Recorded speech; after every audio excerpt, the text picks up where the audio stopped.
सभी उपस्थित हो जाएं। बस आज मैं ठीक हूँ, कल स्वास्थ्य बिल्कुल ठीक नहीं था, तो निश्चित रूप से क्लास की छुट्टी करनी पड़ी, क्लास ऑफ करना पड़ा था। पर आज मैं ठीक हूँ और बढ़िया से क्लास लेते हैं। पर कल क्लास की जो अचानक छुट्टी हुई, उसके बारे में मुझे एक ख्याल है, उस ख्याल के बारे में चर्चा करता हूँ और आफ्टर दैट फिर क्लास स्टार्ट करता हूँ। मुझे आज तो नहीं, बचपन में या कह सकता हूँ कि अपने बाल्यावस्था में स्कूलिंग्स के दिनों की याद आई। स्कूल में क्लासेस चलती होती थी या क्लास शुरू होती थी, और शुरू होते ही आपको पता है कि हालांकि आप में से बहुत सारे बच्चे अच्छे बच्चे रहे होंगे, पर मुझ जैसे लोग बहुत अच्छे स्टूडेंट्स कभी नहीं, बहुत मतलब ठीक है रिजल्ट आना अलग बात हुआ करती थी, पर बहुत पढ़ाकू टाइप के स्टूडेंट कभी नहीं हुआ करते थे। हो गया बचपन था, शरारत थी, बदमाशी थी, तमाम चीजें थी, उद्दंडता थी, उन तमाम चीजों में ज्यादा मजा आता था। क्लास चलती होती थी, हो गया किसी तरह गाहे बगाहे शिक्षक के डर से आगे बैठा होता था।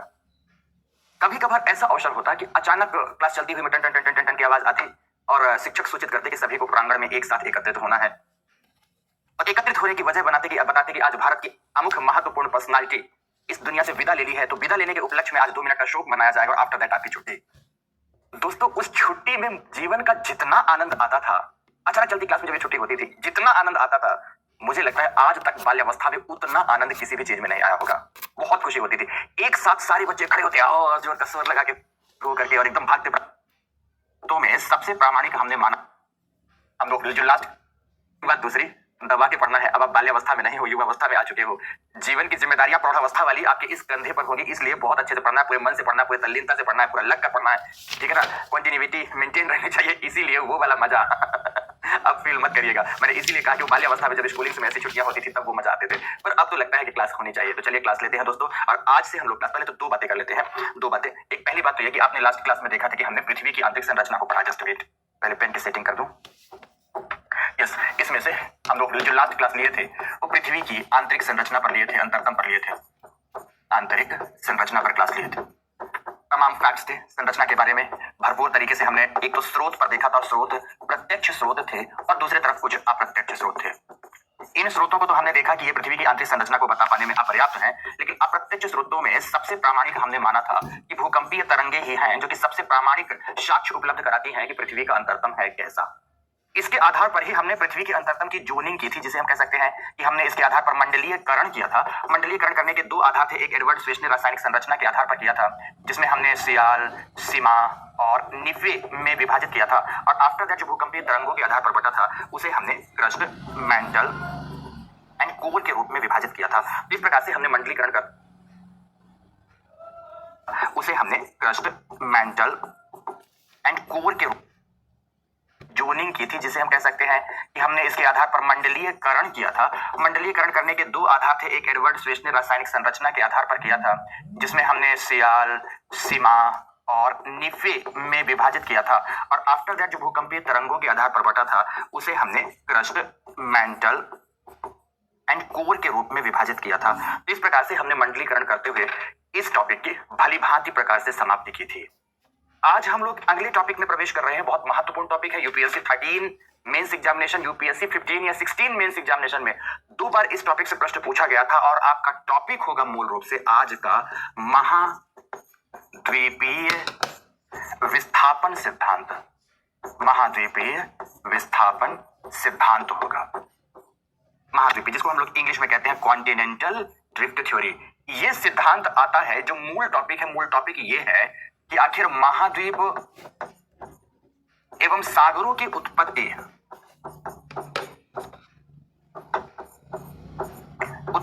ये टॉपिक है मूल रूप से।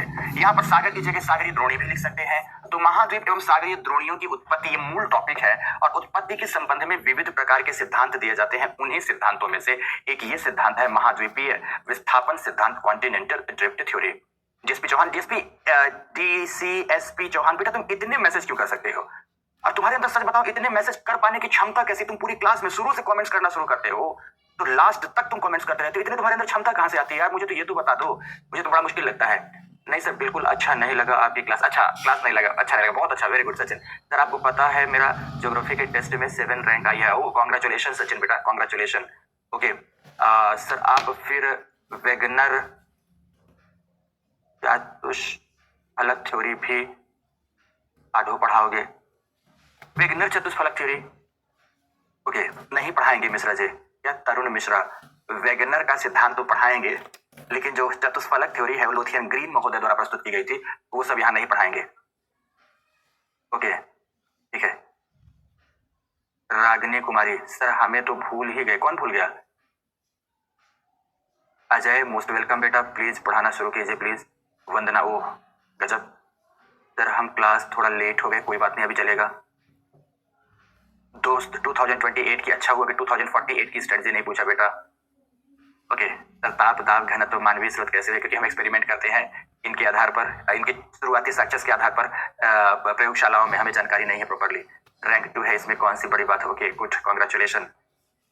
ज्योग्राफी ऑप्शनल हिंदी शुरू कर दिया हूं, कल से, आज से टॉपिक शुरू होगा दोस्तों। ज्योग्राफी ऑप्शनल हिंदी मीडियम का मेन टॉपिक आज से शुरू होगा। कल केवल इंट्रोडक्शन की क्लास की टाइमिंग रहेगी 3:30 बजे शाम की। आप क्लास नहीं लेते हो, अब इतना कमेंट्स पढ़ने लगे, दिख नहीं रहे, मुझे अच्छा नहीं लगता। Okay very good sir. ओहो, अब तो कमेंट्स में पढ़ भी नहीं पा रहा हूँ। अब बहुत बढ़िया पढ़ाते हैं एटसेट्रा एटसेट्रा, बहुत याद आती है सर आपकी। Okay most welcome. आपके साथ ही तैयार कर डालते हैं सारा टॉपिक सर। आपकी ज्योग्राफी की पीयूष की लैंग्वेज थोड़ी कट है, कोई बात नहीं है, धीरे धीरे सरल लगने लगेगी। असंबद्धता का मतलब था जहां पर गति में अवरोध आ जाए, वही असंबद्धता। द्वीपों से बताएंगे, जब भूकंप का टॉपिक आएगा ना तो भूकंप के कारण में बताएंगे कि किन किन कारणों से भूकंप की उत्पत्ति हो सकती है, तो आपको समझ में आ जाएगा कि क्या क्या स्रोत हो सकते हैं। सर आपकी क्लास बेस्ट होती है एटसेट्रा एटसेट्रा। आप लिख रहे हैं उसे शॉर्ट में नोट्स कब से बनाए? अभी से, आज से, हर दिन की कक्षा को शॉर्ट में नोट्स अभी से बनाते चलो। मेरा रैंक 19 आया, कॉन्ग्रेचुलेशन, सभी को बहुत बहुत बधाई, अच्छा ही करते जाओ। मैंने एनसीईआरटी नहीं पढ़ी है, बट आपकी क्लास मुझे बहुत अच्छे समझ में आती है, पर पढ़ डालो एक बार सर, आगे बढ़िए, हम आपके साथ हैं। ठीक है, ओके दोस्तों, बहुत अच्छे अदर इंस्टीट्यूट से पढ़ते थे तो सर कुछ समझ नहीं आता था, पहली बार समझ में आना शुरू हुआ है, कोई बात नहीं, मोस्ट वेलकम बेटा। चल कोई बात नहीं, कुल मिलाकर अब मुझे टॉपिक शुरू करना चाहिए, तो अब नो मोर कमेंट्स। अब मेरी नजरें कमेंट्स की ओर नहीं रहेंगे। अब ध्यान रखें कि टॉपिक को पढ़े, बहुत मजेदार टॉपिक है, बहुत ध्यान से पढ़ेंगे। पूरा का पूरा महाद्वीपीय विस्थापन सिद्धांत आज मैं इस कक्षा में आपको ईच एंड एवरी डायमेंशन से समझाऊंगा, और मेरा पूरा भरोसा है कि आपको समझ में भी आ जाए। बस उतना करना होगा कि तमाम तरह की वाहियात कमेंट्स के चक्कर में ना पड़ के आपको केवल पढ़ाई पर फोकस करना है। भरोसा रखना, पूरी क्लास आपके मस्तिष्क में छप जाएगी। आज अभी रिसेंट उदाहरण देखो, शुरू करते हैं। बेसिकली महाद्वीप एवं सागरीय द्रोणियों, मतलब सागर की जो नीचे की तली है, के उत्पत्ति के संबंध में भूगर्भ शास्त्र एवं भूगोल में दो प्रकार के सिद्धांत, या दो प्रकार के सिद्धांत ना कहना चाहिए, दो प्रकार के मत देखने को मिलते हैं। अब वो दो प्रकार के मत कौन कौन से हैं? जो पहला मत है वह संकुचनवादी मत है। कौन सा मत है दोस्तों? वो संकुचनवादी मत है कि हमारे भूपर्वतीय या महाद्वीपों की उत्पत्ति संकुचन एवं प्रसार की प्रक्रिया से हुआ। तो दूसरे प्रकार का मत है जिसको हम विस्थापनवादी मत कहते हैं। विस्थापनवादी मत कहते हैं कि ये स्थिर नहीं है, बल्कि इनका निरंतर विस्थापन होता रहता है, और विस्थापन की प्रक्रिया से ये निर्मित होते हैं। नोटिस करते जाना। संकुचनवादी जो लोग थे, इसमें से मूल रूप से नाम आता है टेलर महोदय का, लव महोदय का नाम आता है, लोथियन ग्रीन का आता है, ये सभी मूल रूप से नाम आता है टेलर महोदय का, लव महोदय का नाम आता है, लोथियन ग्रीन का आता है, ये सभी लोग हैं, लोथियन ग्रीन है। इन सभी लोगों का ऐसा मत था, ध्यान से सुनना, जो कि मान्य नहीं है, इसीलिए बहुत संक्षेप में बताकर इसे साइड करना होगा मुझे और आना होगा वहां पर। टेलर इसमें नहीं थे, लव थे, लोथियन ग्रीन थे, लैपवर्थ हैं, सॉरी लैपवर्थ हैं, टेलर तो उसमें आते हैं, टेलर उसमें आते हैं, लैपवर्थ हैं। तो इन सब लोगों ने क्या कहा कि जिस समय पर ध्यान से सुनना, जिस समय पर हमारी पृथ्वी एकदम आग के गोले की भांति थी, बहुत गर्म थी, गैसीय बाउल की भांति थी, और समय के साथ जब ठंडी होनी शुरू हुई, तो ठंडा होने के क्रम में पृथ्वी का समस्त भाग एक साथ एक जैसा ठंडा नहीं हुआ। एक शब्द पकड़ने की कोशिश करेंगे, नहीं तो बातें समझ में नहीं आएगी। उन्होंने कहा कि पृथ्वी का वह भाग जो शीघ्र शीतल हो गया, शीघ्र शीतल होने से उसमें संकुचन आ गया, लेकिन जो शीघ्र शीतल नहीं हो पाया उसमें प्रसार आ गया। तो इस प्रकार से शीघ्र शीतल होना, संकुचन आना, प्रसार आना, ये तमाम जो प्रक्रियाएं घटित होती हैं, उन तमाम प्रक्रियाओं के घटित होने से वह भाग जो संकुचित होकर नीचे धंस गए, ध्यान से सुनना, वह भाग जो संकुचित होकर नीचे धंस गए, वह भाग क्या कहलाए? दोस्तों मेरी बात बहुत ध्यान से सुनना, वह भाग सागरीय द्रोणियां कहलाई, जबकि ऊपर उठे हुए जो ये वाले हिस्से हैं, ये वाले हिस्से महाद्वीप कहलाए। फिर से बोल रहा हूं, बस मेरी बातों को ध्यान से पकड़ने की कोशिश करना।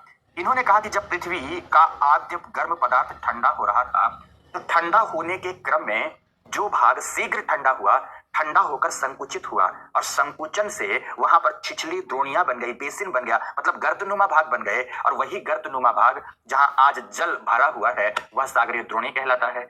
लेकिन जो भाग शीतल नहीं हो पाए, बल्कि देरी से ठंडे हुए, उनमें तो उभार नजर आया, और उभार की प्रक्रिया वाले वही भाग आज महाद्वीप कहलाते हैं। क्या कहलाते हैं दोस्तों? वो महाद्वीप कहलाते हैं। तो इस प्रकार से इनका मत था कि विभेदी शीतलन और विभेदी संकुचन की प्रक्रिया के कारण महाद्वीप एवं सागरीय द्रोणियों की उत्पत्ति हुई है। चलो मान लिया जाए कि ऐसा हुआ है, ये थोड़ी देर के लिए मान लिया जाए कि ऐसा हुआ है, तो इसके प्रमाण प्राप्त होना चाहिए। अगर सागरीय द्रोणी की चट्टानें संकुचित हुई हैं, तो सागरीय द्रोणी की जो चट्टानें उठाए जाए उनमें संकुचन के प्रमाण प्राप्त होना चाहिए। पर जब प्रमाण देखे गए तो यह प्राप्त हुआ कि सागरीय द्रोणियों में फैलाव प्राप्त हुआ है, सागरीय द्रोणियों में प्रसार प्राप्त हुआ है। तो फिर कहा गया कि अरे ये कैसा है भाई, ये तो आपने गलत कह दिया। अगर हम यहाँ देखते हैं, प्रयोग में जाकर देखते हैं, तो वहां तो फैलाव के साक्ष्य मिलते हैं, संकुचन के मिलते ही नहीं, इसलिए इसका मतलब है कि आपकी बात गलत है। पहली बात तो ये। दूसरी बात, इन्होंने ये बात कही कि संकुचित द्रोणियां एवं उभार ली हुई द्रोणियां अपने ही स्थान पर स्थिर हैं, लेकिन सच्चाई में जो प्रमाण मिले तो ये दिखे कि महाद्वीपों का आज विस्थापन हो रहा है। तो इस बात से भी इनकी बात को नकार दिया गया कि अरे यार, तुमने तो बकवास की थी कि अपने स्थान पर ही सब प्राप्त होते हैं, लेकिन महाद्वीप सागरीय तली अपने स्थान पर नहीं है, बल्कि इनमें तो निरंतर या उत्तरोत्तर परिवर्तन आता रहता है। तो तुम्हारी ये बात भी गलत हो गई। तीसरी बात समझना कि अगर ये संकुचन एवं प्रसार की प्रक्रिया से महाद्वीप एवं सागरीय द्रोणियों की उत्पत्ति हुई है, एक ही प्रक्रिया से मतलब उत्पत्ति हुई है, तो दोनों की चट्टानें समान प्राप्त होनी चाहिए, लेकिन ऐसा नहीं है। महाद्वीप ग्रेनाइट के बने हैं जबकि सागरीय द्रोणियां बेसाल्ट की बनी है, तो फिर दोनों की चट्टानों में एप्रोप्रिएट अंतर कैसे आया? इस बात का भी जवाब दे दो संकुचनवादियों। तो इनके पास इसका भी जवाब नहीं था, तो इसलिए कुल मिलाकर जो संकुचनवादी मत थे उसे नकार दिया गया, उसे अस्वीकार कर दिया गया। दोस्तों, जब ये अस्वीकार कर दिए गए तब फिर अस्तित्व में आते हैं विस्थापन सिद्धांत, जिसको हम लोग ड्रिफ्ट थ्योरी कहते हैं। इंग्लिश में क्या कहते हैं? इसे ड्रिफ्ट थ्योरी कहते हैं। ड्रिफ्ट थ्योरी के बारे में कई विद्वान इसके समर्थन में थे, लेकिन वैज्ञानिक साक्ष्य और वैज्ञानिक मान्यताओं के आधार पर जो इसका प्रमुख रूप से समर्थन किया, सबसे पहले विद्वान थे टेलर। लेकिन टेलर के मान्यताओं में कई त्रुटियां थी, इसलिए इनके सिद्धांत को नहीं पढ़ते। पर इनके सिद्धांत का आधार लेते हुए एक जर्मन विद्वान था दोस्तों, अल्फ्रेड वेगनर। अल्फ्रेड वेगनर ने 1912 से 1915 के दौरान एक महत्वपूर्ण सिद्धांत दिया, नाम तो लिख देते हैं इनका, एक महत्वपूर्ण सिद्धांत दिया जिसका नाम है महाद्वीपीय विस्थापन सिद्धांत। और आज यह सिद्धांत कई प्रकार की आलोचनाओं एवं त्रुटियों का शिकार अवश्य हुआ है, लेकिन फिर भी इसकी चर्चा भूगोल एवं भूगर्भ शास्त्र के जगत में सबसे बेहतर मानी जाती है। तो अल्फ्रेड वेगनर ने जो सिद्धांत दिया उसे आज हमें पढ़ना है, उसे ही हम महाद्वीपीय विस्थापन सिद्धांत के नाम से जानते हैं। इसके बाद इस क्षेत्र में जितने भी प्रयोग हुए वो अल्फ्रेड वेगनर ने जो बातें बताई उनकी बातों को ही आधार मानते हुए आगे तमाम प्रकार के प्रयोग हुए, जिसमें संवहन धारा सिद्धांत अस्तित्व में आया, जिसमें सागर नितल प्रसरण सिद्धांत अस्तित्व में आया, जिसमें प्लेट विवर्तनिक सिद्धांत अस्तित्व में आया। तो तमाम प्रकार के सिद्धांत अस्तित्व में आया, जैसे कन्वेक्शनल करंट थ्योरी अस्तित्व में आती है। तो इन्हीं के आधार पर दोस्तों सी फ्लोर स्प्रेडिंग थ्योरी की बात करते हैं, इसी के आधार पर प्लेट टेक्टोनिक थ्योरी की बात करते हैं, तो आप अस्तित्व में आती है। तो इन्हीं के आधार पर दोस्तों सी फ्लोर स्प्रेडिंग थ्योरी की बात करते हैं, इसी के आधार पर प्लेट टेक्टोनिक थ्योरी की बात करते हैं। तो आधार बनाया गया अल्फ्रेड वेगनर के कॉन्टिनेंटल ड्रिफ्ट थ्योरी को, और आफ्टर दैट आगे की तमाम बातें इन पर आधारित होकर आगे अस्तित्व में आती है। इसलिए इनका सिद्धांत बहुत महत्वपूर्ण माना जाता है, और आज हमें अपनी इस कक्षा के अंतर्गत वही सिद्धांत पढ़ना है जिसे आप कॉन्टिनेंटल ड्रिफ्ट थ्योरी या महाद्वीपीय विस्थापन सिद्धांत कहते हैं, महाद्वीपीय विस्थापन सिद्धांत कहते हैं। तो सभी के सभी लोग अपनी कॉपी में अब तो हेडिंग डाल ही दिए होंगे, तो मैं भी यहां पर लिख देता हूं। चलिए वेट करिए थोड़ा सा। कॉन्टिनेंटल ड्रिफ्ट थ्योरी, ध्यान रखना अभी बदले हुए पाठ्यक्रम के उपरांत 2 बार यूपीएससी ने मेंस में इस सिद्धांत से चीजों को पूछा है। बहुत महत्वपूर्ण है दोस्तों। आगे की जो अभी कक्षाएं आपकी 4, 5, 6 चलने वाली हैं, सारी बहुत बहुत महत्वपूर्ण है, ध्यान से पढ़ेंगे। मैं कोशिश करूंगा कि हर एक कक्षा में एक महत्वपूर्ण सिद्धांत की समाप्ति एटलीस्ट कर दूं, एटलीस्ट कर दो। तो कॉन्टिनेंटल ड्रिफ्ट थ्योरी, बोर्ड का एडजस्टमेंट थोड़ा ठीक नहीं है तो ऊपर की बातें थोड़ी कटती कटती नजर आती, पर कोई बात नहीं, मैं बोलता चलूंगा, ठीक है। अब सुनना मेरी बात कहानी के रूप में सुनना, और कहानी जितनी बढ़िया से सुनोगे टॉपिक भी उतना अच्छे से समझ में आएगा, ठीक है। चलो आओ यहां समझो। बेसिकली ये सिद्धांत दिया था, मैंने अभी पीछे लिया, एक जर्मन जलवायुवेत्ता थे, जर्मन जलवायुवेत्ता है, जिनको आप क्लाइमेटोलॉजिस्ट या मेटेरियोलॉजिस्ट कह सकते हैं, जलवायुवेत्ता थे, जिनका नाम था अल्फ्रेड वेगनर। क्या नाम था दोस्तों इनका? अल्फ्रेड वेगनर नाम था। कैसे इन्होंने इस सिद्धांत को दिया तो सुनना ध्यान से। पृथ्वी की उत्पत्ति से लेकर आज तक कितने बार पृथ्वी में जलवायु में परिवर्तन आया है, कितने बार पृथ्वी जलवायविक परिवर्तनों से गुजरी है, और उन जलवायविक परिवर्तनों का पृथ्वी के जैव एवं भौगोलिक तंत्र पर क्या प्रभाव पड़ा था, इसकी खोज करना चाहते थे, इसकी तहकीकात करना चाहते थे अल्फ्रेड वेगनर। इसी खोज के क्रम में वह दुनिया का भ्रमण करते हैं, और दुनिया का भ्रमण कर उन्हें कुछ गजब के एविडेंसेस प्राप्त होते हैं, कुछ गजब के साक्ष्य प्राप्त होते हैं और उन साक्ष्यों को देखकर वो हतप्रभ रह जाते हैं। तो क्या क्या साक्ष्य प्राप्त हुए? तो सबसे पहला साक्ष्य मैं बताता हूं। सबसे पहला साक्ष्य उन्हें प्राप्त हुआ कि शीतोष्ण कटिबंधों में कोयला मिला। शीतोष्ण कटिबंध में पहला एविडेंस इन्हें जो मिला कि शीतोष्ण कटिबंध में कोयला मिलता है। शीतोष्ण कटिबंध का मतलब ये समझो कि ठंडे प्रदेशों में कोयले की प्राप्ति हुई। अब इसमें क्या आश्चर्य था? ठंडे प्रदेशों में कोयला मिल क्यों नहीं सकता था? तो नहीं मिल सकता था। क्यों नहीं मिल सकता था? उसका कारण मुझसे सुनो। बेसिकली कोयला, हमेशा याद रखना कि ये गर्म गर्म क्षेत्रों की जो कठोर वनस्पतियां होती हैं उनके रूपांतरण से बनता है। और कैसी? जो गर्म क्षेत्रों में कठोर वनस्पतियां पाई जाती हैं जिसको बोला जाता है ट्रॉपिकल हार्डवुड, उष्ण कटिबंधीय कठोर तने वाली वनस्पतियां, उनके रूपांतरण से ही कोयला बनता है। ठंडे प्रदेशों की वनस्पतियों से कोयला नहीं बनता है। समझ गए मेरी बात की नहीं? तो जब ठंडे प्रदेशों की वनस्पतियों से कोयला नहीं बनता तो सबसे पहला प्रश्न था कि ठंडे प्रदेशों में आखिर ये कोयला आ कहां से गया? जैसे जर्मनी को देखें, पोलैंड को देखें, इंग्लैंड को देखें, तो आखिर यहां कोयला कहां से आया, इसकी बात भी तो जाननी होगी। इसको जानने का प्रयास जब ये करने लगे तो इनके मन में एक विचार आया कि हे दादा, ये तो गड़बड़ हो गया, कुछ तो गड़बड़ है। आखिर ऐसा कैसे हुआ कि यहां कोई कोयला ले आके रख दिया? दूसरा इन्हें क्या प्रमाण प्राप्त हुआ? तो दूसरा इन्हें प्रमाण जो साक्ष्य मिला, एविडेंस मिला, वो क्या मिला? वो मिला कि जो गर्म प्रदेश है, उष्ण कटिबंधीय प्रदेश, गर्म प्रदेशों को उष्ण कटिबंध बोलते हैं, तो जो उष्ण कटिबंधीय प्रदेश है, विषुवतीय प्रदेश है, गर्म प्रदेश है, कुछ भी नाम दे, उन प्रदेशों में हिमानी के निक्षेप मिले। हिमानी निक्षेप याद करो, हमेशा यह जानते ही होगे आप कि हिमानियां तो ध्रुवीय उपध्रुवीय प्रदेशों में पाई जाती है या ऊंचे पर्वतीय क्षेत्रों में पाई जाती है, पर कभी गर्म प्रदेशों में तो हिमानियां नहीं होती ना। अब आप ये बताओ, पूरे भारत का उत्तर भारत का मैदान गर्म प्रदेश में है, प्रायद्वीपीय भारत गर्म प्रदेश में है, तो क्या यहाँ कोई हिमानी है? यहाँ तो कोई हिमानियां है ही नहीं, यहाँ हिमानियों का कोई प्रश्न ही नहीं है। पर इन्हें ऐसे ही कई गर्म प्रदेशों में हिमानियों के निक्षेप प्राप्त हुए। जो हिमानियां अपने साथ डिपॉजिट से लेकर चलती हैं, वो डिपॉजिट्स प्राप्त हुए। तो ये इस पे भी बड़े ताज्जुब में आ गए कि हे ईश्वर, ये क्या हो गया? उधर ठंडे प्रदेशों में कोयला मिल रहा है और इधर गर्म प्रदेशों में हिमानियों के साक्ष्य मिल रहे हैं जिन्हें बिल्कुल नहीं प्राप्त होना चाहिए। ना तो यहाँ कोयला मिलना चाहिए, ना ही यहाँ हिमानियां मिलना चाहिए, पर मिलता है। ऐसा कैसे हो गया? ये देखकर इनका मन बड़ा ही आश्चर्यचकित हो गया। तो ये इन दोनों साक्ष्यों के आधार पर दो बड़े महत्वपूर्ण निष्कर्षों पर पहुंचते हैं। दो बड़े महत्वपूर्ण, अब साक्ष्य मिले तो इसके आधार पर क्या हुआ दोस्तों? ये निष्कर्ष क्या निकालते हैं कि निष्कर्ष अब दो ही हो सकता है। पहला निष्कर्ष क्या हो सकता है?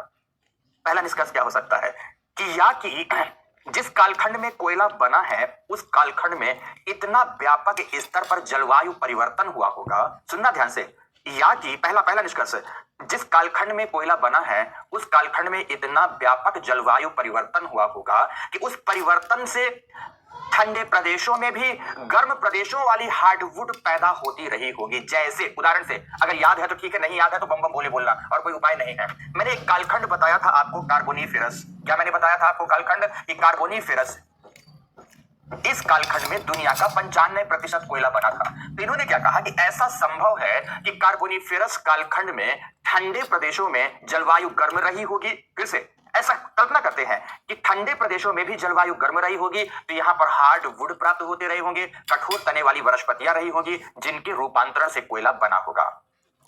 ये ऐसा सोचते हैं। तो ठीक इसी प्रकार से जो उष्ण कटिबंध है वहां पर ठंडी जलवायु रही होगी तो हिमानियां पाई जाती रही होंगी। समझ रहे मेरी बात की नहीं? ठंडे जलवायु में हिमानियां रही होंगी तो गर्म जलवायु में हिमानियां रही होंगी तो ठंडे जलवायु में कठोर तने वाली वनस्पतियां रही होंगी। ऐसा संभव है। और ये विचार किए और प्रेक्षणों से यह देखा कि जो कार्बोनिफेरस कालखंड है इसमें तापमान पृथ्वी का गर्म नहीं था, बल्कि इसमें तापमान ठंडा था, जिसे हम आइस एज के नाम से भी जानते हैं। बेसिकली मैंने आपको लिखाया कि पृथ्वी में 3 ही आइस एज आते हैं, 3 हिमयुग आते हैं। एक धारवाड़ियन हिमयुग, दूसरा कार्बोनिफेरस हिमयुग, तीसरा प्लीस्टोसिन हिमयुग। और प्लीस्टोसिन हिमयुग को तो द ग्रेट आइस एज के नाम से भी जानते हैं। तो ये बहुत क्लियर हो गया कि कार्बोनिफेरस कालखंड में तापमान तो नहीं बदला था, जलवायु नहीं बदली थी, और इतने व्यापक पैमाने पर जलवायु बदल भी नहीं सकती है कि ठंडे प्रदेशों में कठोर तने वाली वनस्पतियां पैदा होने चली शुरू हो जाए। तो पहला निष्कर्ष क्या था कि जलवायु बदली होगी, जलवायु बदली होगी। ये पहला इन्होंने निष्कर्ष निकाला, और निष्कर्ष निकालकर इन्होंने निष्कर्ष का स्पष्टीकरण लिखा कि नहीं, संभव नहीं है, यह संभव नहीं है, इतने बड़े पैमाने पर जलवायु में बदलाव संभव नहीं है। तो फिर अब दूसरे निष्कर्ष पर पहुंचते हैं। जब जलवायु नहीं बदली है तो फिर क्या हुआ होगा? अब तो फिर क्या हुआ होगा तो समझना। कहते महाद्वीपों का विस्थापन हुआ होगा। कैसे महाद्वीपों का विस्थापन हुआ होगा? इसका मतलब है, क्या कहते हैं कि आज जो उष्ण कटिबंध का क्षेत्र है, यहां के महाद्वीप कभी शीत कटिबंध में रहे होंगे जहां हिमानियां रहती होंगी, और धीरे धीरे बहते हुए आज उष्ण कटिबंध में आ गए हैं। समझ रहे हैं मेरी बात की नहीं?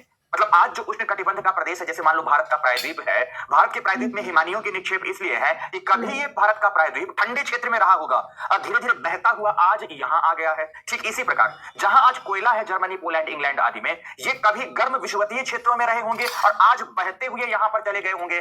तो बहाव के नियम के आधार पर ही इन्होंने कहा कि अगर जलवायु में इतना व्यापक परिवर्तन संभव नहीं है तो अवश्य ही क्या बोलते हैं, तो अवश्य ही क्या हुआ होगा, महाद्वीपों का विस्थापन हुआ होगा। इस निष्कर्ष पर पहुंचते हैं, महाद्वीपों का विस्थापन हुआ होगा, विस्थापन हुआ होगा। इस निष्कर्ष पर पहुंचते हैं और जब इस निष्कर्ष पर पहुंचते हैं दोस्तों, इस निष्कर्ष पर पहुंचते हैं कि जब जलवायु परिवर्तन संभव नहीं है तो महाद्वीपों का विस्थापन ही हुआ होगा, तो महाद्वीपीय विस्थापन पर आधारित सिद्धांत यहीं से वह गढ़ना या महाद्वीपीय विस्थापन सिद्धांत यहीं से देना शुरू करते हैं। इस संदर्भ में इन्होंने अपनी एक पुस्तक लिखी दोस्तों, 1912 में जर्मन भाषा में एक पुस्तक लिखी जिसका नाम था origin of continent and ocean. ये इन्होंने एक पुस्तक ओरिजिन ऑफ कॉन्टिनेंट एंड पुस्तक नामक ये बुक लिखी। इनकी जर्मन भाषा में लिखी गई पुस्तक, सच्चाई यह है कि 1915 में पब्लिश हुई और इसका अंग्रेजी भाषा में अनुवाद 1918 में हुआ। और जब अंग्रेजी भाषा में इसका अनुवाद हुआ तब यह पुस्तक सबके सामने आई, क्योंकि जर्मन भाषा सबकी जानकारी की नहीं थी, सब नहीं जानते थे। तो 1918 में ही यह सिद्धांत सबके सामने आया। इसमें से अब आप कुछ बच्चे एकदम घूंटी पी लेंगे कि 1912 में बना किताब आई, 1915 में आई, 1918 में आई। अरे मेरे दादा, मैंने सब बता दिया आपको। लिखा इन्होंने 1915 में, जर्मन में पब्लिश हुई 1915 में, लिखा 1912 में, जर्मन में पब्लिश हुई 1915 में और अंग्रेजी भाषा में अनुवाद बेसिकली 1918 में इस पुस्तक का हुआ था। इस प्रकार से इस पुस्तक की कहानी है और इस पुस्तक में इन्होंने अपने इस सिद्धांत की रचना की या इस सिद्धांत की विवेचना की थी। समझ में आ गई मेरी बात की नहीं? तो पूरे कारण का परिदृश्य समझ में आया कि नहीं, किस कारण से इन्होंने ये सिद्धांत दिया। ये कारण था दोस्तों। यहाँ पर ये पूरी कहानी जितना बढ़िया से याद रखेंगे ये सिद्धांत उतना ही बढ़िया से आपको याद रहेगा, अन्यथा मुश्किलें तो आनी तय है, मुश्किलें तो आनी तय है। कई बच्चे अभी भी क्लास में हैं, कई क्या कहूं, कुछ बच्चे ऐसे हैं जिनको ये हर दिन यही लगता है कि सर आपकी भाषा कठिन है। तो अच्छी बात है दोस्तों, मेरी कठिन भाषा है तो अच्छी बात है, सरल भाषा पढ़ो, मेरी भाषा को छोड़ दो। सरलता जहां से मिलती हो तो आप वहां से ले लो बेटा, वहां से ले लो। मैं क्या करूं, मेरी भाषा कुछ यूं ही है, कठिन ही है। मान लो जब इतना प्यार से बता दिए कि मेरी भाषा कठिन नहीं, उपयुक्त है और एप्रोप्रिएट भाषा अगर तुमको कठिन लगती है तो इसे सीख लो। पर फिर भी सीखना ही नहीं है, अपने आप को पूरी तरह से बंद कर लेना है और कैद कमरे में होकर अपने मस्तिष्क को कैद करके कहीं कोई परिवर्तन नहीं लाना और फिर आईएएस बनना है। तो ये तुम्हारी अपने तरीके हैं दोस्तों, हर तरीके से सफल हुआ जा सकता, तो हो जाओ तुम उसी तरीके से। तो बस मैं अब क्या कहूं, क्योंकि 2-3-4 कमेंट्स मुझे एक ही बच्चे के दिखे, क्योंकि बच्चा ये कमेंट्स बार बार कर रहा था, तो मुझे ये जवाब देना पड़ा। बट अब आओ चीजों को, यहाँ जो मैं सुना रहा था उस पूरे को लिखना क्या कैसे है, कहां से है, वहां से शुरू करते हैं चीजों को। ठीक है, तो लिखो सभी, भाषा क्या होगी लिखने की, अब आप देखना। लिखो कि महाद्वीप एवं सागरीय द्रोणियों, महाद्वीप एवं सागरीय द्रोणियों के उत्पत्ति के संबंध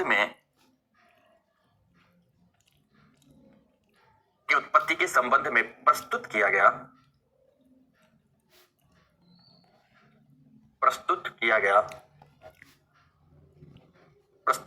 प्रथम विज्ञान सम्मत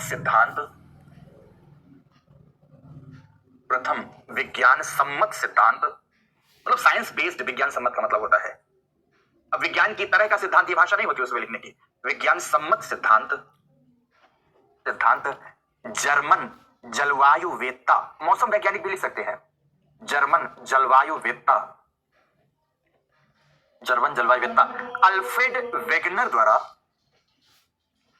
अल्फ्रेड वेगनर द्वारा प्रस्तुत इन्वर्टेड कॉमा में लिखेंगे अब आगे की बात, महाद्वीपीय विस्थापन सिद्धांत है। महाद्वीपीय विस्थापन सिद्धांत है,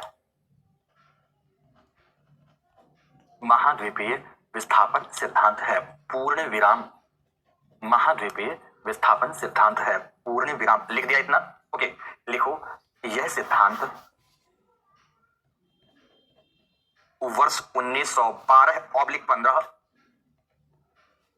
यह सिद्धांत वर्ष 1912/15, 12-15 की कहानी मैंने सुना दी आपको, /15 में में पुस्तक, अब पुस्तक का क्या नाम था? पुस्तक। अब पुस्तक का नाम भी इन्वर्टेड कॉमा में लिखा जाता है, पुस्तक। Origin of continent and ocean में,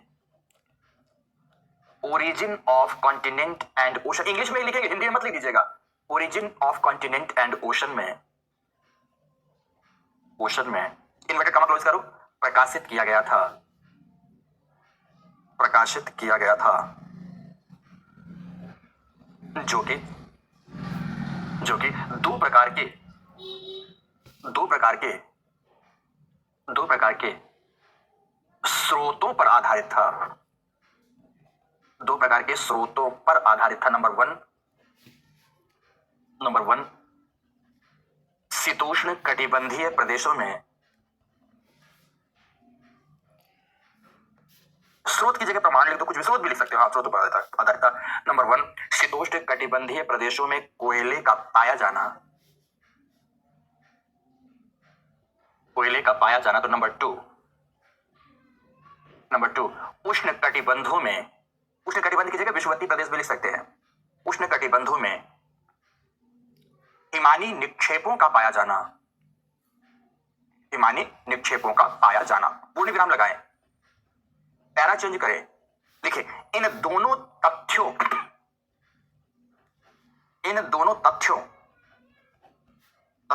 के आधार पर वेगनर का मत था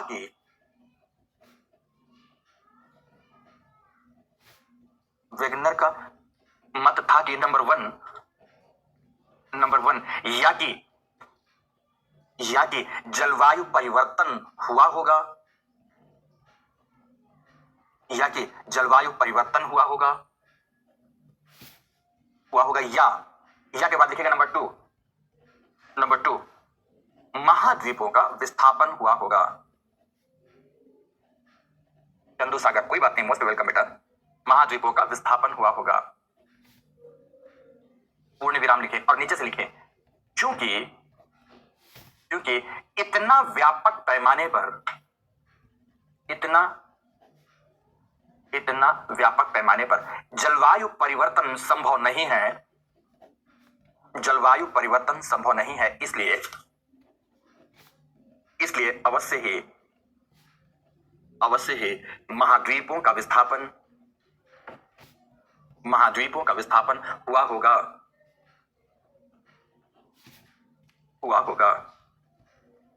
पूर्ण विराम। अब देखो ये बात इन्होंने सोच लिया कि ऐसा ही हुआ होगा। अब जैसे अज्यूम करते हैं ना मैथमेटिक्स में, जैसे हम बोलते हैं कि राम की आयु अपनी माँ की आयु से आज इतना गुना है, जन्म के समय पर उसकी आयु अपनी माँ के आयु से इतना गुना था, क्या परिवर्तन आया? तो हम अज्यूम करते हैं मोटे मोटे तौर पर कि माना कि राम की आयु आज इतनी है, तो उसको मान लेते हैं x वर्ष है, फिर उसके माँ की आयु निकालते हैं। इस तरह से चीजें हम देखते हैं ना, इस तरह से हम देखते हैं। तो ठीक इसी प्रकार से दोस्तों, ठीक इसी प्रकार से यहां पर सिद्धांतों में कुछ अजम्पशंस चलते हैं, कुछ पोस्टुलेट्स चलते हैं, कुछ अवधारणाएं चलती हैं, कुछ मान्यताएं चलती हैं। अब जब इन्होंने ये मान लिया कि महाद्वीपों का विस्थापन ही हुआ होगा, तो फिर आगे बारी क्या आती है? आगे बारी आती है कि अब फिर सिद्धांत कैसा होगा। सिद्धांत लिखने के लिए फिर हमें क्या करना होगा? तो लिखो सभी के सभी, हेडिंग देना, सिद्धांत की मूलभूत अवधारणाएं या मान्यताएं। ऐसा करके सिद्धांत शुरू करते हैं। आगे ऐसा चालू रहेगा, एकदम पूरी ज्योग्राफी में ऐसा चालू रहेगा, सिद्धांत की मूलभूत अवधारणाएं या मान्यताएं। ऑप्शनल में भी देखिएगा, आपको एकदम एक्यूरेट ऐसा ही पढ़ाऊंगा, एग्जैक्ट ऐसा ही पढ़ाऊंगा। सिद्धांत की मूलभूत मान्यताएं या अवधारणाएं, लिख दिया इतना। अब इसके बाद शुरू करते हैं ध्यान से। क्या क्या इन्होंने माना सिद्धांत के बारे में, क्या क्या इन्होंने सिद्धांत के बारे में माना है, अब उस बात को ध्यान से सुनना है। और ये जो मैं लिखा रहा हूं ना, ये जो भी, अब आपको एक बड़े मजे की बात बताता हूं, जो भी यहां पे अब मैं बोल रहा हूं या लिखा रहा हूं, वो मैं नहीं हूं। आप बोलोगे कि क्या बोल रहे हो सर, वो कौन है? वो ये है अल्फ्रेड वेगनर। अर्थात जो भी मैं बोलूंगा वो मेरे मुख से निकले हुए शब्द तो हैं, पर रियलिटी है कि उन शब्दों को दिया किसने? अल्फ्रेड वेगनर ने। अगर आपको लगे कि मैं सही बोल रहा हूं तो अल्फ्रेड वेगनर सही बोल रहा है, अगर आपको लगे कि मैं गलत बोल रहा हूं तो अल्फ्रेड वेगनर गलत बोल रहा है। अर्थात अब जो भी है सिद्धांत अल्फ्रेड वेगनर के अनुसार है।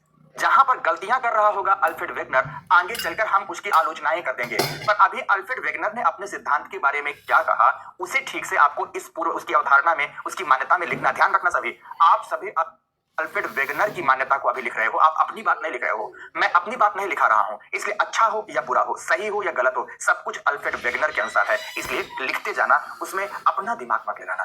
दिमाग जहां लगे और लगे कि गलत है तो वहां पर फिर हम लोग आगे आलोचना करेंगे, ठीक है ना। तो पहली मान्यता क्या है? अवधारणा।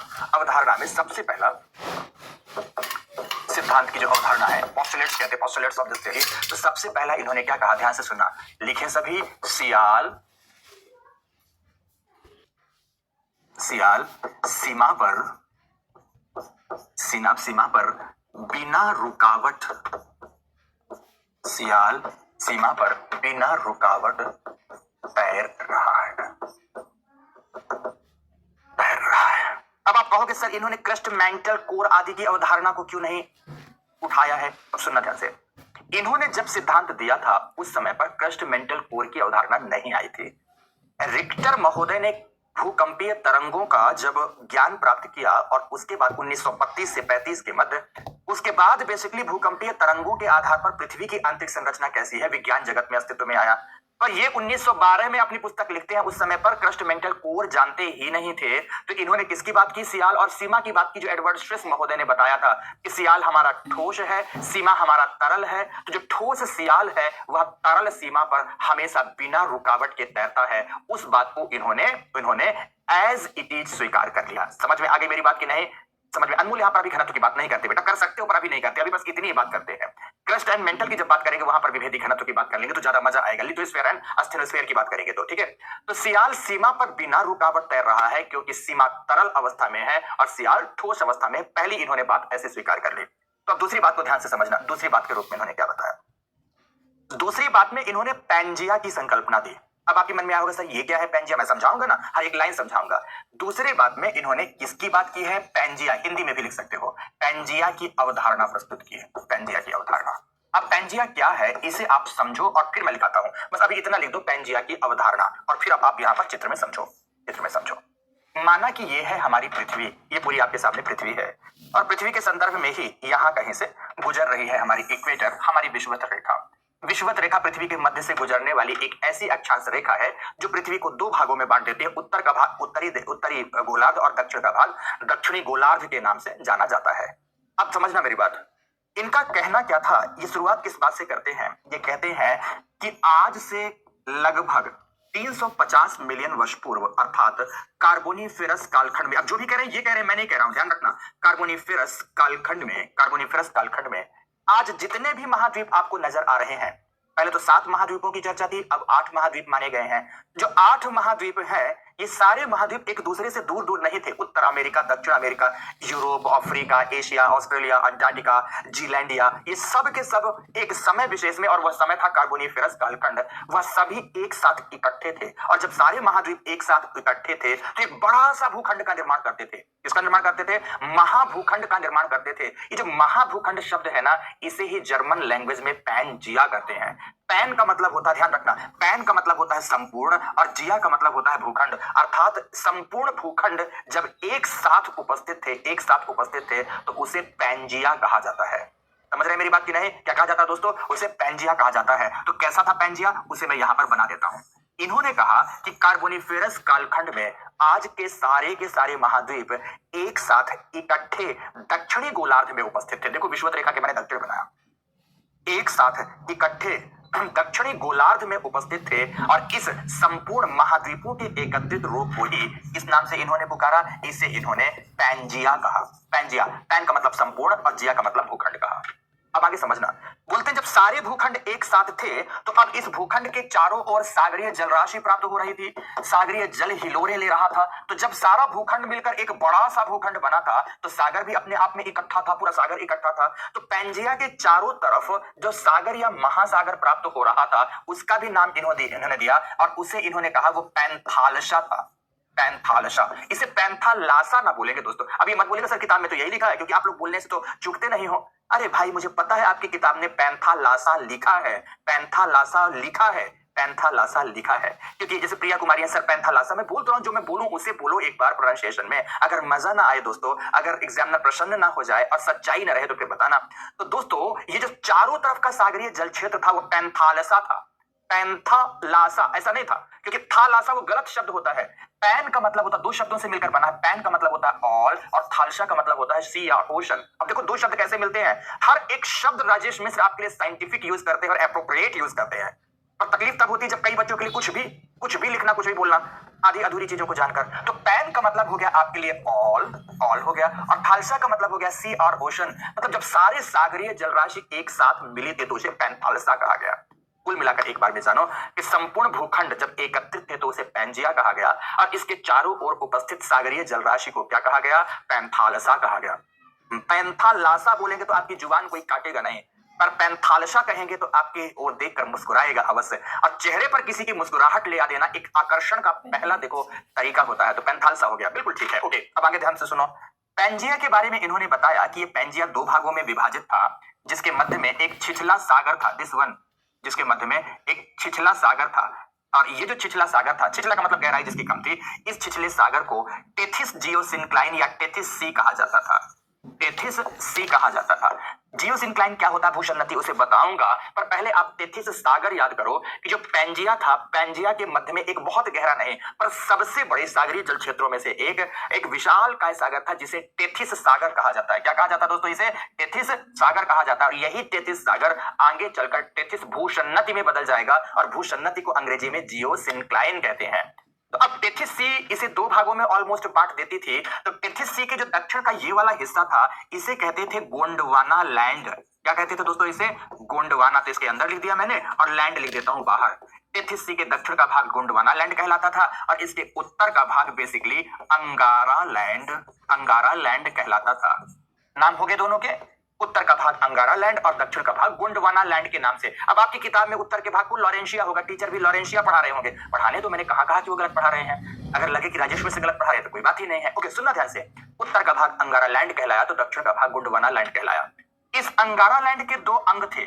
पूर्व का जो हिस्सा था उसे यूरेशिया कहा जाता था, जिसमें यूरोप एवं एशिया मिले हुए थे, और जो पश्चिम का भाग था उसे लॉरेंशिया कहा जाता था, जिसमें उत्तर अमेरिका का हिस्सा मिला हुआ था। शुरुआती दौर में लोगों को क्योंकि यूरेशिया का ज्ञान नहीं था, इसीलिए संपूर्ण अंगारा लैंड को ही लॉरेंशिया जाना जाता था। फिर से सुनो, क्यों ऐसा करती हैं किताबें और क्यों किया है? शुरुआती दौर में लोगों को भूगर्भिक दृष्टिकोण से यूरेशिया का ज्ञान नहीं था, लॉरेंशिया का ज्ञान था, इसीलिए अंगारा लैंड को लॉरेंशिया के समतुल्य माना जाता था। तो पुस्तकें आज भी अंगारा लैंड को लॉरेंशिया लिख देती हैं, पर आपको सच्चाई यही बताना है कि ऊपर का भाग अंगारा लैंड था, दक्षिण का गोंडवाना लैंड। अंगारा लैंड का पश्चिमी हिस्सा लॉरेंशिया और पूर्वी हिस्सा यूरेशिया था, जबकि गोंडवाना लैंड में दोस्तों कई हिस्से जुड़े थे।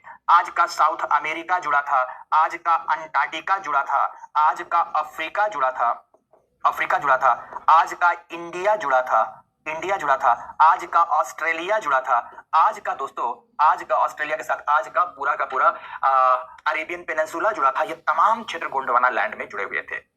मतलब सदर्न हेमिस्फीयर के तो सारे के सारे कॉन्टिनेंट जुड़े ही हुए थे। उसके अलावा भी जैसे भारतीय प्रायद्वीप के साथ अरब प्रायद्वीप आदि सब, मतलब अगर यूरेशिया और लॉरेंशिया को छोड़ दिया जाए तो सारे के सारे अंग गोंडवाना लैंड में जुड़े हुए थे, गोंडवाना लैंड के हिस्से थे। ओके, तो इस तरह से पैंजिया, ये जो तमाम चीजें थी ये पैंजिया कहलाती थी, और पैंजिया के इतने अंग हुआ करते थे। और किस कालखंड की बात बोल रहे हैं? कार्बोनिफेरस कालखंड की बात कर रहे हैं। तो ये चित्र भी आपको बनाना है, और आगे ध्यान से इसे पैंजिया की अवधारणा के साथ डैश देकर सभी लोग लिखेंगे। लिखें, कार्बोनिफेरस कालखंड में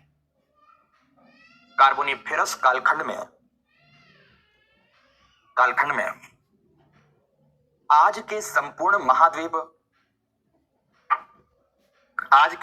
महाद्वीप संयुक्त रूप से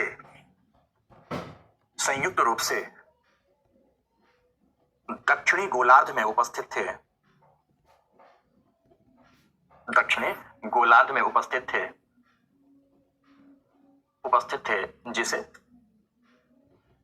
जिसे पैंजिया कहा जाता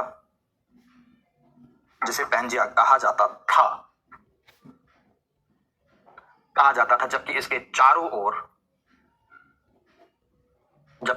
चारों ओर फैले हुए विशाल महासागर को, इसे बेसिकली पूरा प्रशांत महासागर भी कहते हैं, पैलियो पैसिफिक ओशन भी कहते हैं, चारों ओर फैले हुए विशाल महासागर को पैंथालसा पैंथालसा के नाम से जाना जाता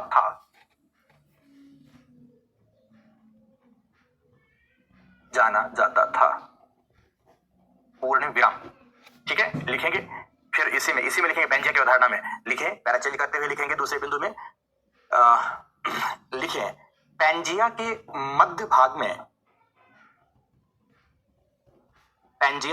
भाग में उपस्थित छिछला सागरीय क्षेत्र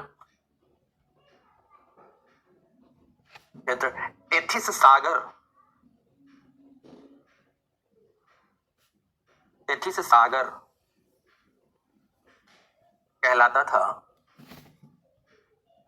था, जिसके उत्तर का भाग अंगारा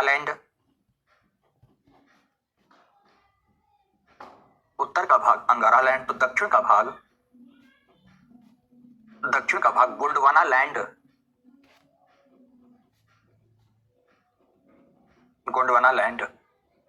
कहलाता था। पूर्ण विराम। बस अब इतना ही। अब अंगारा लैंड के कितने भाग थे, गोंडवाना लैंड के कितने भाग थे, ये सब आपको बताने की जरूरत नहीं है, आपने चित्र में बता दिया, बस बहुत है इतना। ठीक है ना, पूर्ण विराम। फिर अब पैरा चेंज करो, और पैरा चेंज करते हुए तीसरा बिंदु लिखो। थर्ड पॉइंट आएगा। अभी आपने पेंजिया की अवधारणा बताई, तीसरा बिंदु भी लिखो। थर्ड पॉइंट में लिखेंगे पेंजिया का विभाजन।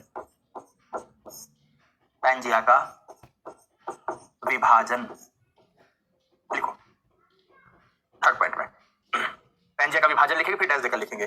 जुरासिक कालखंड में, आपको इसके बारे में मैंने बताया है। जुरासिक कालखंड में भूगर्भिक हलचलों के प्रभाव से, भूगर्भिक हलचल मत लिखो, बस काट दो, भूगर्भिक हलचल काट दो, बस इतना लिखो। जुरासिक कालखंड में पेंजिया, ऐसी भाषा लिखना है। भूगर्भिक कालखंड में पेंजिया कई भागों में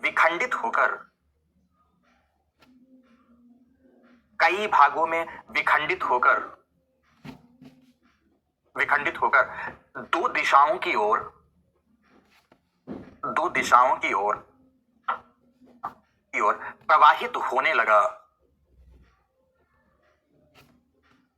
प्रवाहित होने लगा, जिसके विभिन्न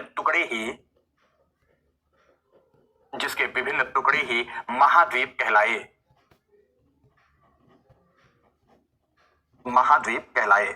दो दिशाओं में प्रवाहित होने लगा, जिसके विभिन्न टुकड़े महाद्वीप कहलाए। पूर्ण विराम। अब सभी लिखेंगे। चौथे नंबर में विस्थापन की शक्तियां कहां से आई, विस्थापन क्यों हुआ, विस्थापन की शक्तियां। और शक्तियों को डैश देकर लिखेंगे। सभी दे दिया हेडिंग आपने, विस्थापन की शक्तियां, तो डैश देकर लिखे विस्थापन दो दिशाओं में हुआ। नंबर वन पश्चिम की ओर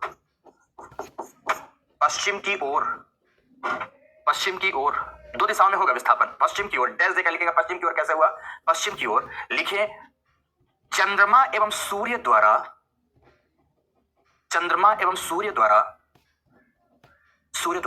आरोपित ज्वारीय बल का मतलब आकर्षण बल, गुरुत्वीय बल, ब्रैकेट में लिख लेना जिससे समझ में आए, पर शब्द ज्वारीय बल ही लिखना क्योंकि इन्होंने प्रयोग किया। आरोपित ज्वारीय बल के प्रभाव से उत्तर अमेरिका एवं दक्षिण अमेरिका पश्चिम की ओर प्रवाहित होने लगे, जिससे दोनों के मध्य का सागरीय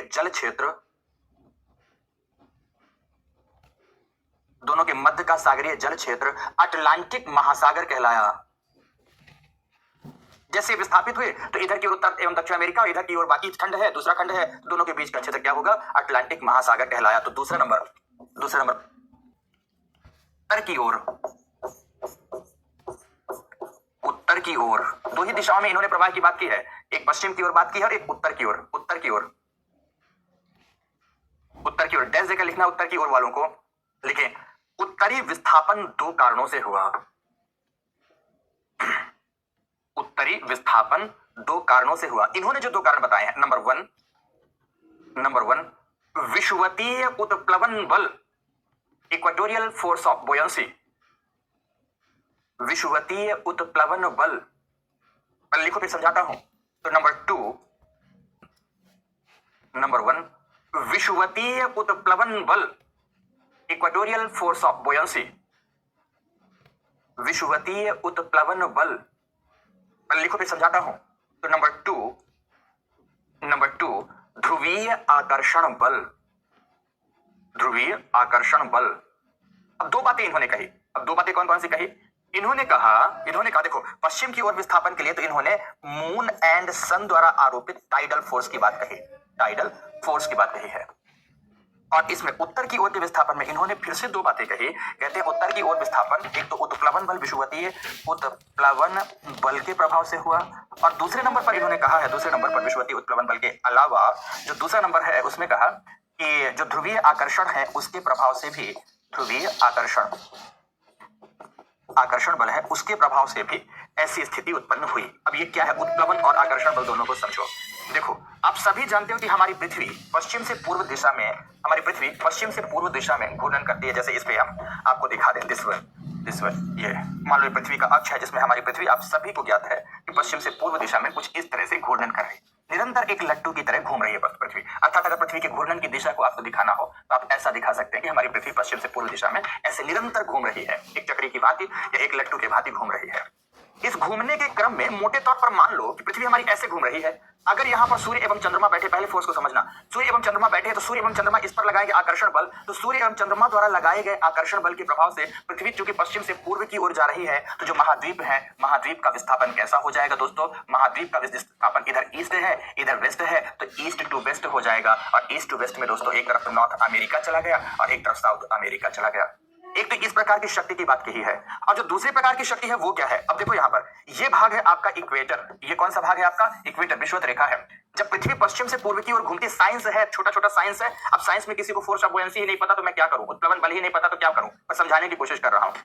आप जानते हैं कि अगर पानी में कागज का टुकड़ा डाला जाए या नौका डाला जाए तो फ्लोट करती है, उत्प्लवित होती है, जिसको आप तैरना बोलते हो। तो तैरने के लिए साइंस में एप्रोप्रिएट वर्ड उत्प्लवन होता है, जो जल के द्वारा, जो उस वस्तु के द्वारा हटाए गए जल के भार पर डिपेंड करता है। तो फोर्स ऑफ बुओयंसी है। पानी में कोई चीज डालते हुए जो चीज तैरती है वो तैरना है, स्विमिंग नहीं है, वो फ्लोट कर रही है। तो स्विमिंग और फ्लोटिंग में अंतर है, इस बात को भी समझना है। तो जब यहाँ कोई पिंड है और पृथ्वी घूमेगी तो पृथ्वी के घूमने पे मैक्सिमम जो अपकेंद्रीय बल लगता है, उत्प्लवन बल, मैक्सिमम फोर्स ऑफ बुओयंसी लगता है, मैक्सिमम, ऐसा मैक्सिमम जो फोर्स ऑफ बुओयंसी है, उत्प्लवन बल है, वो यहाँ पर लगता है, उत्प्लवन बल। तो जिधर की ओर उत्प्लवन बल लगेगा तो महाद्वीप खिसकते खिसकते, सपोज यहाँ महाद्वीप था तो महाद्वीप खिसकते खिसकते विषुवत रेखा की ओर चला गया। अब यही महाद्वीप जब खिसक खिसक कर विषुवत रेखा पर पहुंचा तो आप जानते हैं कि जो दोनों ध्रुवों में अगर पोल की बात की जाए तो पोल में मैक्सिमम ग्रेविटेशनल फोर्स भी होता है। तो पोल अपने ग्रेविटेशनल फोर्स की वजह से इसने इसे नॉर्थवर्ड और अधिक खींच लिया। तो विषुवत रेखा पर पहुंचने पर पोल ने अपनी ओर खींच लिया। इसीलिए दो प्रकार की शक्तियां लग रही हैं। विषुवत रेखा तक पहुंचने के लिए उत्प्लवन बल कार्य करता है, और फिर विषुवत रेखा में पहुंचने के बाद जब पिंड उत्तर की ओर गए, आज देखो सारा का सारा यूरोप, सारा का सारा यूरेशिया, सारा का सारा उत्तर अमेरिका उत्तर में अवस्थित है। तो इनके उत्तर में होने की वजह है ध्रुवीय आकर्षण बल। इन्होंने ऐसा कहा, जबकि सच्चाई ऐसी नहीं है, इसलिए आपको कंफ्यूजन हो रहा होगा क्या इन्होंने ऐसा कह दिया, पर इन्होंने ऐसा कहा, उस समय पर इन्हें इतना ज्ञान था।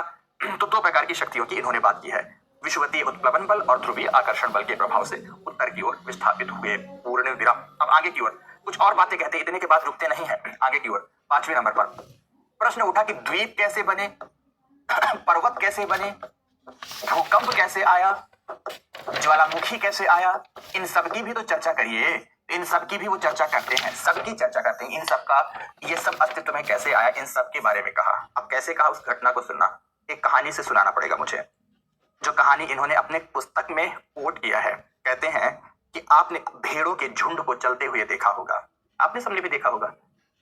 भेड़ों के झुंड को चलते हुए अगर आपने देखा तो देखेंगे कि गड़रिया हमेशा आगे आगे चलता, मतलब जो भेड़ों को ले जाता है। तो गड़रिया हो गया यहाँ पर सूर्य तथा चंद्रमा की आकर्षण शक्ति। गड़रिया उन्हें आगे के लिए चलता है, गड़रिया आगे की आगे चलता है, भेड़ उसका अनुसरण करती हुई पीछे पीछे गड़रिया के चलती रहती है।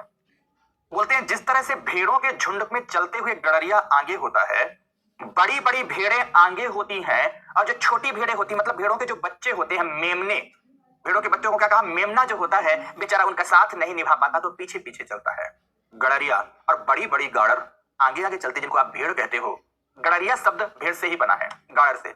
मतलब जो भेड़ें हैं बड़ी बड़ी वो आगे चलती हैं, पर छोटी भेड़ें मतलब भेड़ के जो बच्चे हैं वो पीछे पीछे चलते हैं। ठीक इसी प्रकार से जो बड़े बड़े भूखंड थे महाद्वीपीय विस्थापन के क्रम में वो आगे आगे चले गए, लेकिन जो छोटे छोटे हिस्से थे वो पीछे छूट गए, और पीछे छूटे तो पैंथालसा के पानी वाले क्षेत्र से घिर गए। पीछे छूटे हुए हिस्से पैंथालसा के पानी वाले क्षेत्र से घिर गए, और वह घिरे हुए हिस्से आज क्या कहलाए? द्वीप कहलाए। तो द्वीप दोस्तों क्या है? पीछे छूटे हिस्से हैं। लिख दिया आपने, अब आगे सुनना ध्यान से, फिर लिखाता हूं।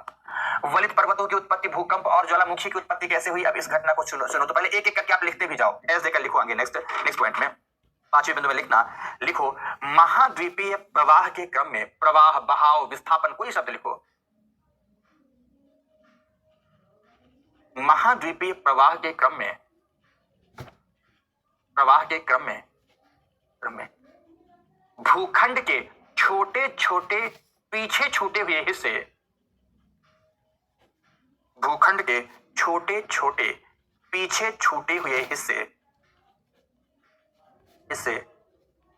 द्वीप कहलाए, आइलैंड कहलाए। पूर्ण विराम लगा दो। अब आगे बढ़ते हैं। पर्वतों का निर्माण कैसा हुआ? फिर लिखेंगे, पैरा चेंज करते हुए लिखेंगे। लिखिए कि जब सियाल सीमा पर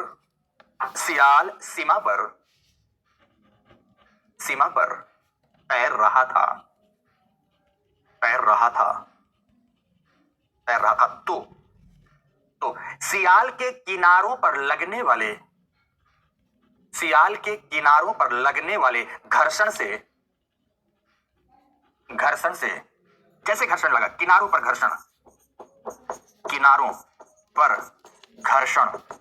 से 3-4 बातें लिखाता हूं। घर्षण से मुक्त ऊष्मा ऊर्जा, घर्षण लगेगा तो ऊष्मा निकलती है, मुक्त ऊष्मा ऊर्जा, घर्षण से मुक्त ऊष्मा ऊर्जा से पिघली चट्टानों ने ज्वालामुखी को जन्म दिया। कॉमा लगाएं। चट्टानों में भ्रंशन के दौरान, जब चट्टानें टूटी फूटी भ्रंशित हुई तो कंपन आया चट्टानों में भ्रंशन के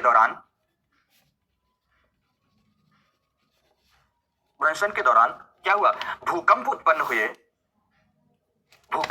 हुए तथा मुड़े हुए किनारों से, घर्षण से किनारे मुड़ गए, मुड़े हुए किनारों से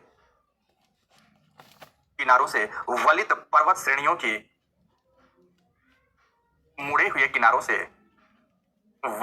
श्रेणियों की उत्पत्ति हुई। ये तमाम प्रकार की चीजें हुई। मुड़े हुए किनारों से वलित पर्वत श्रेणियों की उत्पत्ति हुई। तो देख रहे हैं इस प्रकार से इन्होंने महाद्वीपीय विस्थापन के क्रम में सब कुछ बता डाला कि द्वीप कैसे बने, पर्वत कैसे बने, भूकंप कैसे आया, ज्वालामुखी कैसे आया, सब कुछ। घर्षण लगा, ऊष्मा ऊर्जा मुक्त हुई, उस ऊष्मा से चट्टानें पिघली तो ज्वालामुखी पैदा हो गया। चट्टानें घर्षण से टूटना शुरू हुई तो भूकंप आ गया, और घर्षण से जब किनारे मुड़ना शुरू हो गए, जैसे मान लो ये घर्षण लगा और ये किनारा मुड़ गया, तो मुड़े हुए किनारों से वलित पर्वत श्रेणियों की उत्पत्ति हो गई। इस तरह से इन्होंने अपनी सारी बातों के तहत महाद्वीप, द्वीप, पर्वत, भूकंप, ज्वालामुखी सबकी व्याख्या कर डाली। तो पहला चेंज करते हुए लिखेंगे, इस प्रकार से वेगनर ने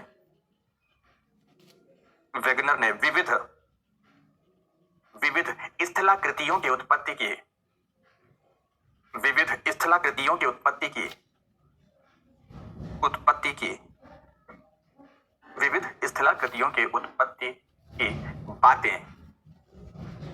बातें कही है।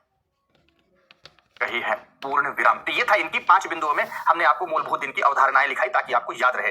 अब इसके बाद इन्होंने इतनी जब बातें कह डाली तो लोग माने क्यों इनकी बात को? एक सबसे बड़ी समस्या तो ये आती है, अरे भाई तुमने बातें तो कही पर तुम्हारी बातें मैं क्यों मानूं? ना मानूंगा तो क्या होगा? एक बड़ा संकट इनके सामने आया कि हमारी बातों को लोग मानेंगे कैसे। तो अपनी बात मनवाने के लिए इन्होंने प्रमाण देने शुरू किए। इन्होंने एविडेंस साक्ष्य देने प्रस्तुत किया कि साक्ष्य अगर मैं दूंगा तब तो लोग मान लेंगे ना कि हाँ ऐसा हुआ है। तो क्या क्या साक्ष्य दिए उस बात को लिखना है। तो लिखे, हेडिंग देना सभी को, सिद्धांत के समर्थन में प्रस्तुत किए गए साक्ष्य या प्रमाण। सिद्धांत के समर्थन में प्रस्तुत किए गए साक्ष्य या प्रमाण। ओके, चले आगे बढ़े। तो देखो ध्यान से, नंबर 1, पहला इन्होंने क्या दिया? पहला इन्होंने प्रमाण दिया भूगर्भिक प्रमाण। कौन सा प्रमाण दिया? भूगर्भिक प्रमाण, जियोलॉजिकल एविडेंस दिया, भूगर्भिक प्रमाण। क्लियर? अब भूगर्भिक प्रमाण में लिखे सारी बात आगे, सभी हेडिंग थे भूगर्भिक प्रमाण। अमन हुसैन, तुम्हारा क्वेश्चन मुझे दिखा नहीं। ये बेसिकली प्रिया है, साहिबा है, इन सब के इतने ज्यादा जबरदस्ती के कमेंट्स हैं कि मुझे सच लगता है मैं तो इन्हें ब्लॉक करा दूं। प्रिया एंड खातून, तुम दोनों को अगर मेरी बातें समझ में आ रही हैं तो अब तुम अपने कमेंट्स बंद करो। तुम लोगों को शर्म नहीं आती बेटा? अच्छे बच्चों की कोई क्वेश्चंस भी है, तुम्हारी क्वेरीज भी बेचारों की आती है, तो तुम्हारे आपस के कमेंट्स और वार्तालाप के चक्कर में किसी का मैं प्रॉपर कमेंट्स भी नहीं ले पा रहा हूं। किसी बच्चे का एक जायज कमेंट्स भी तो हो सकता है। तुम लोग आपस में फोन नंबर शेयर कर लो और खूब वार्तालाप कर लो, खूब बातें कर लो।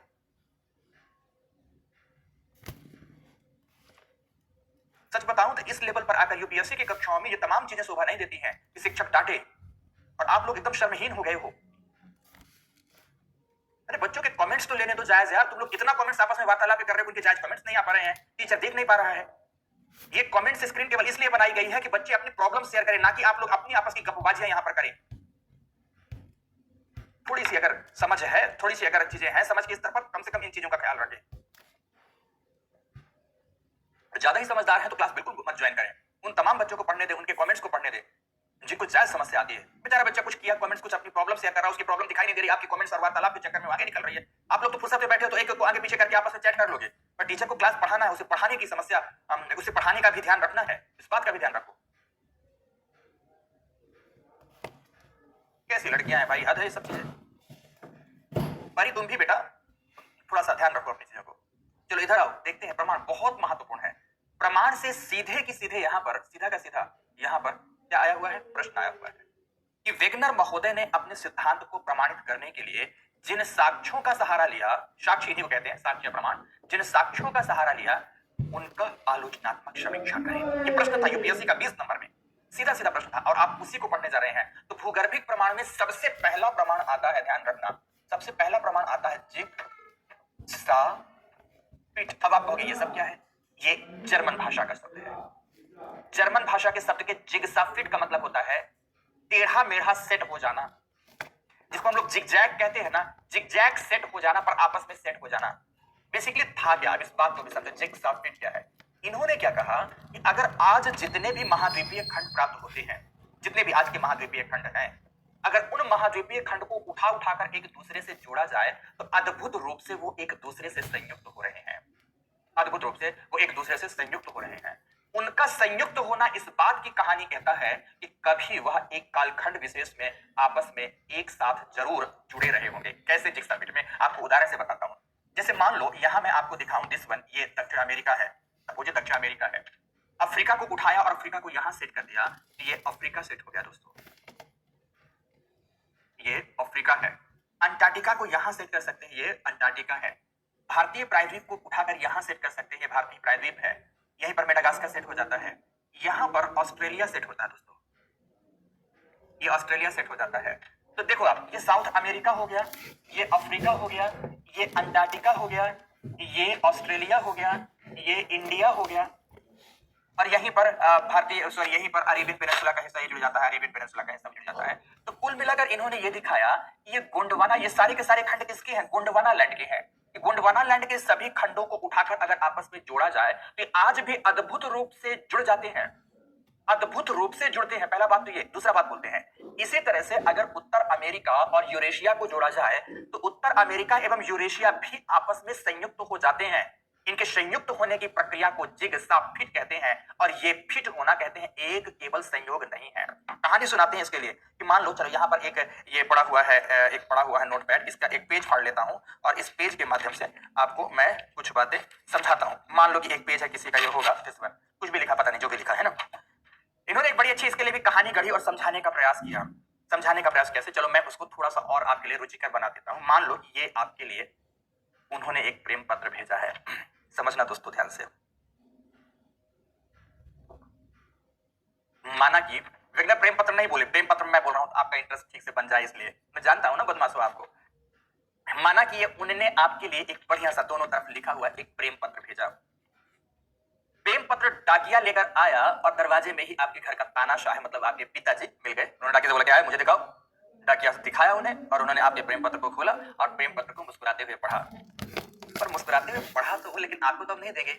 आपके पास पहुंचे और धौंस दिखाते हुए, गुस्सा दिखाते हुए आपके सामने ही उन्होंने प्रेम पत्र को कुछ इस तरह से 2 टुकड़ों में फाड़ दिया। वो प्रेम पत्र क्या फाड़ रहे थे? आपको तो ये लग रहा था कि पापा जी ने तो मेरे कलेजे का टुकड़ा टुकड़ा कर दिया, आंसू बह रहे हैं, रोए जा रहे हैं, पर पिता जैसे तानाशाह से कुछ बोल तो सकते नहीं और पिताजी ने उस प्रेम पत्र को कुछ इस तरह से फाड़ दिया। ये फट गया और फाड़कर उसे वहीं पर फेंक दिया और ये प्रेम पत्र टुकड़े टुकड़े के रूप में दोस्तों वहां पर बिखर गया। और अब क्या था? आप तो बस रोते हुए अश्रुओं से अपने कपालों को भिगोते हुए इस बात का इंतजार कर रहे थे कि काश पापा जी इस कमरे से चले जाएं, प्रेम पत्र के ये बिखरे हुए टुकड़ों को भी तो मैं उठाकर अपने कलेजे से लगा लूं।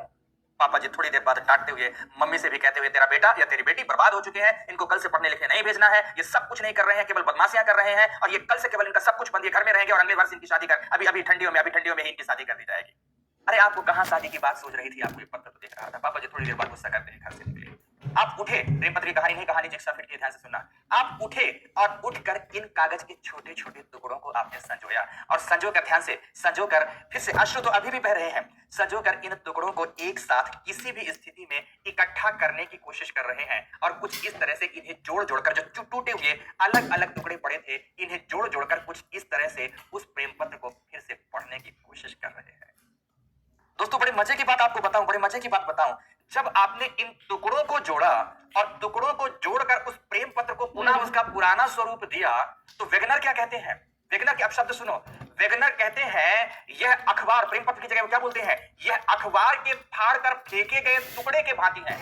अगर टुकड़ों को दूर दूर फेंक दिया गया तो अखबार में क्या लिखा था यह बात स्पष्ट नहीं हो पाएगी, लेकिन अगर टुकड़ों को एक साथ लेकर आया जाए और उन टुकड़ों को जोड़ दिया जाए तो अखबार लिखे जाने के समय की पूरी इबारत फिर से स्पष्ट रूप से समझ में आ जाएगी। और फिर जैसे आपका ये प्रेम पत्र जुड़ा और इस प्रेम पत्र के जुड़ाव के साथ आपने पहली ही लाइन सुनी और पहली ही लाइन पढ़ी कि उन्होंने आपके लिए लिखा था कि हे जगत सुंदर। क्या शब्द का प्रयोग आपने के लिए किया? उन्होंने आपके लिए लिखा क्या था कि हे जगत सुंदर, मैं आपकी सुंदरता, सुंदरता नहीं, आपके सौंदर्य और आपके प्रिय गुणों का बखान किन शब्दों में करूं? मेरे शब्द कुछ फीके पड़ रहे हैं, पर बस इतना ही कहूंगी कि मेरे इन लेखों के माध्यम से भावनाओं को समझने की कोशिश करना। आपसे मिलने की इच्छा इतनी बलवती है कि मन दिन रात आतुर भाव से आपके कदमों की आहट को जोहता रहता है। अब आप इसे पढ़ रहे हो, समझ रहे हो मेरी बात की नहीं? जब ये जुड़ गए तो आप इन्हें पढ़ रहे हो, लेकिन जब ये अलग थे तो अलग थे, अर्थहीन थे, लेकिन जुड़ने के बाद जिस तरह से दोस्तों, जिस तरह से यह आपस में जुड़े और जुड़ने के बाद की पुरानी इबारत को कह रहे हैं, ठीक इसी प्रकार से इन्होंने कहा कि महाद्वीप के यह टुकड़े जब अलग थे तो अलग थे, लेकिन जब जोड़ दिए गए तो यह इनके उत्पत्ति काल की कहानी को बयां करते हैं, बखा करते हैं। तो इस तरह से दोस्तों यहाँ पर इन्होंने जिग्सा फिट के माध्यम से बताया, यह अवश्य ही कभी आपस में एक साथ जुड़े रहे होंगे। ओके, सब मजे ले रहे हो, गजब, तो मजे ही तो लेने थे, ले लो मजे। ये जगत सुंदर लिखने वाला जमाना खत्म हो गया। ये पत्र में रुक्मिणी जी का पत्र, प्रभु श्री कृष्ण के नाम जो लिखा गया था, मैं उसको पढ़ रहा था। समझ में आई मेरी बात की नहीं? आपके सच छिछोरे नहीं है कि तुम्हारे पत्रों को पढ़ेंगे। समझ में आई? तुम क्या लिखते हो? जो हाई ड्यूड लिखते हो, ये जो तुम हबी डबी लिखते हो, फालतू की जो तुम चीजें लिखते रहते हो ना, ये हबी डबी लबी डबी जो लिखते रहती है, तुम्हारी भाषा राजेश सब नहीं पढ़ रहे हैं। ये उस एक पृथ्वी की सर्वशक्तिमयी सत्ता ने पृथ्वी के पालन, संचालन और संहारकर्ता के ईस्ट को जो लिखा था, मैं उसके पत्र की लाइनें पढ़ रहा था कि उन्हें जब प्रभु श्री के बारे में कोई शब्द नहीं मिला तो उन्होंने उनके लिए लिखा था कि हे जगत सुंदर। मैं उस पत्र को पढ़ रहा था। समझ में आई मेरी बात की नहीं? तो ये आपके छिछोरे पत्र राजेश मिश्र नहीं पढ़ रहे थे। ओके, आप सच्चाई ये है कि मेरे एक दोस्त का इंटरव्यू था कॉलेज में, प्रोफेसर था, यह डीयू का प्रोफेसर अभी है करोड़ीगढ़ कॉलेज में, हिंदी साहित्य का था। उन्होंने बताया कि क्या आज कालिदास के बारे में बात चल रही थी कि क्या आज मेघदूतम कुमार संभवम जैसे क्या ग्रंथ लिखे जा सकते हैं कालिदाई? तो उन्होंने कहा सर, आज के इस ये मोबाइल फोन में मैसेज और व्हाट्सएप के जमाने में युवाओं से मौलिक लेखन की कल्पना करना मुझे लगता है निरर्थक जान पड़ेगा। जिन्हें शब्दों की महत्ता का ही ज्ञान ना हो, जैसे आप में से कुछ, जब मैं अच्छे शब्द बोलता हूँ, शुद्ध शब्द बोलता हूँ, सटीक शब्द बोलता हूँ, सर कठिन हो रहा है, जिन्हें शब्दों की महत्ता का ज्ञान ना रहा हो, वो भाषा भला क्या बोलेंगे? तो आज के डेट में अगर कुमार संभवम लिखा जाता और आज के डेट में अगर अभिज्ञान शाकुंतलम लिखा जाता तो उसकी भाषा कैसी होती या उसकी भाषा कैसी होगी, पर उसका उन्होंने वर्णन किया। और दोस्तों सच कहता हूं, जिस दिन उन्होंने उस बात का वर्णन किया था उस दिन ये तय हो गया था कि व्यक्ति का सिलेक्टेड जरूर होगा। सिलेक्टेड है यहाँ पर, सिलेक्टेड है।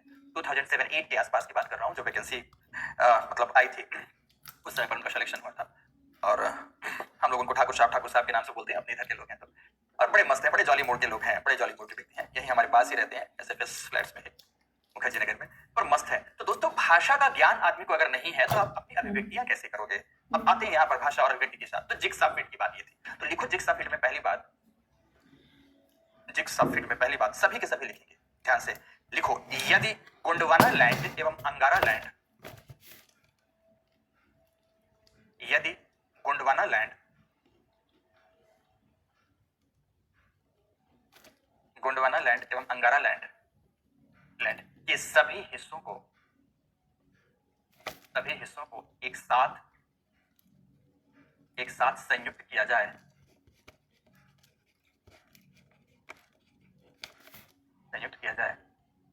तो वह अद्भुत रूप से जुड़कर पुनः एक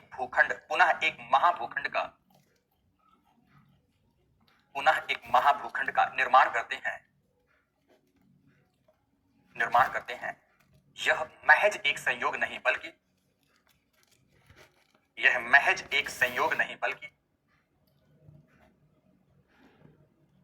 महाद्वीपों के उत्पत्ति कालखंड की कहानी को बयान करते हैं।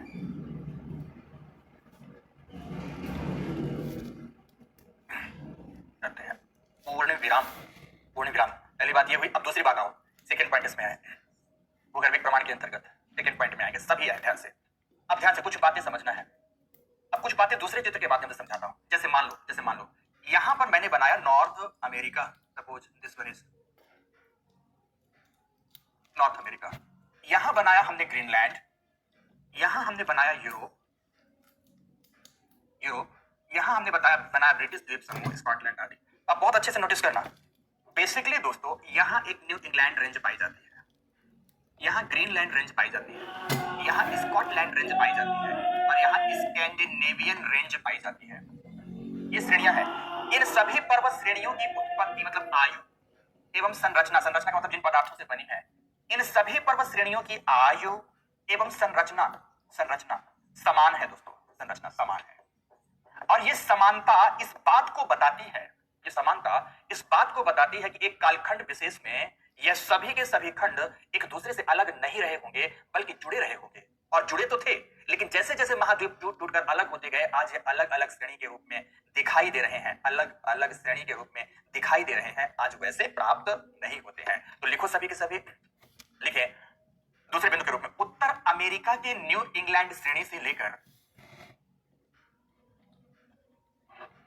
उत्तर अमेरिका के न्यू इंग्लैंड श्रेणी से लेकर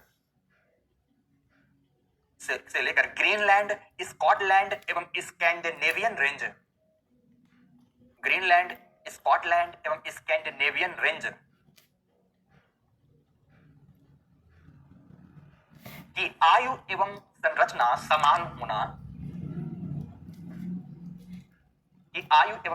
समान होना महज एक इत्तेफाक नहीं है,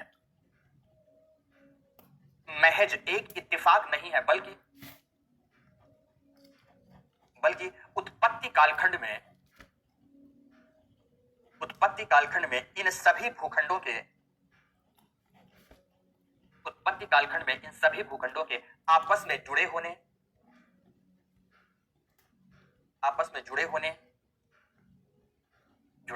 का प्रमाण है। पूर्ण विराम। अब तीसरे बिंदु पर आते हैं। चलिए तीसरा बिंदु इसी में और क्या क्या प्रमाण मिले, इतने सारे प्रमाण है, पर एक को और कर लेते हैं।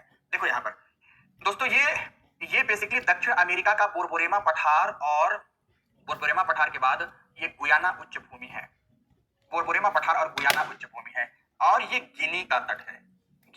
ध्यान से सुनना, आप बोलोगे सर क्या क्या बोल रहे हैं। इधर की ओर जो है ये गुयाना है, गुयाना उच्च भूमि है, और इधर की ओर जो है वो गिनी तट है। तो गुयाना उच्च भूमि और गिनी तट की चट्टानें हूबहू एक जैसी हैं, एक ही कालखंड की, एक ही संरचना की हूबहू एक जैसी है। बोलते हैं कि आज ये दक्षिण अमेरिका कहां है और अफ्रीका कहां है, तो इन दोनों में कोई समानता नहीं है, लेकिन जब एक साथ इन्हें जोड़ दो तो ये जुड़कर अद्भुत रूप से एक साथ एक पुरानी कहानी को ये भी बताते हैं कि ये जब कभी उत्पन्न हुए होंगे तो ये एक साथ रहे होंगे, लेकिन आज बीच से टूटकर अलग हो जाने के कारण अलग अलग दिखते हैं। तो लिखो सभी के सभी,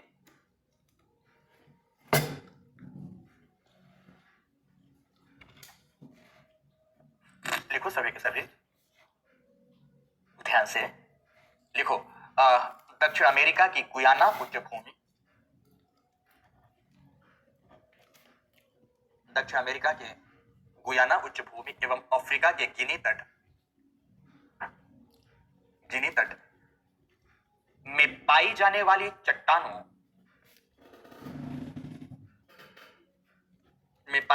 चट्टानों की आयु एवं संरचना की समानता भी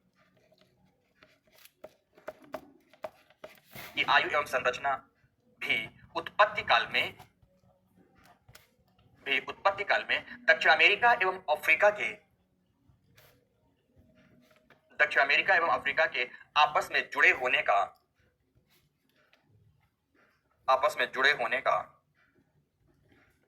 का प्रमाण है।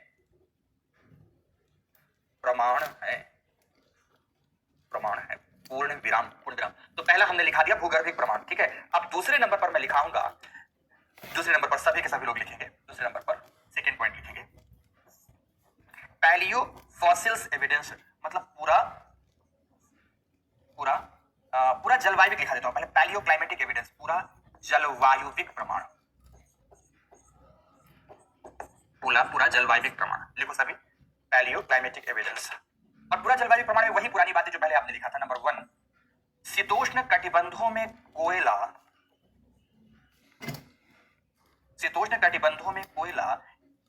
एवं उष्ण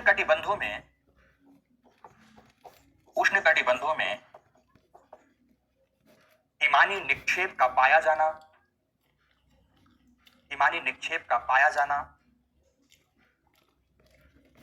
इस बात का प्रमाण है कि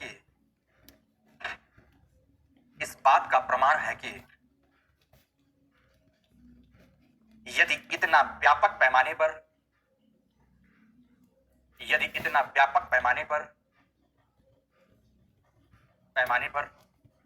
जलवायु परिवर्तन संभव नहीं है, यदि इतना व्यापक पैमाने पर जलवायु परिवर्तन संभव नहीं है तो महाद्वीपों का विस्थापन भी अवश्य हुआ होगा, महाद्वीपों का विस्थापन ही अवश्य हुआ होगा। पूर्ण विराम। तो अब आती है तीसरे नंबर की बारी आती है। तो थर्ड पॉइंट में सभी लिखे, तीसरे नंबर में तीसरा क्या प्रमाण है, तो लिखेंगे सभी पूरा जीवाश्म प्रमाण,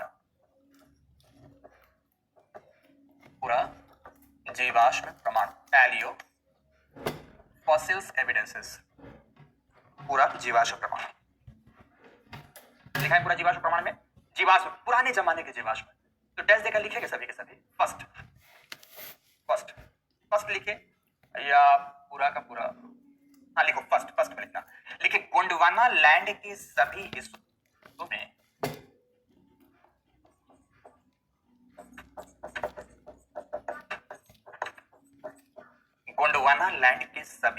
में एक ही कालखंड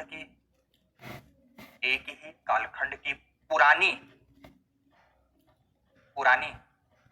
ग्लासोप्टेरिस फर्न के अवशेषों का पाया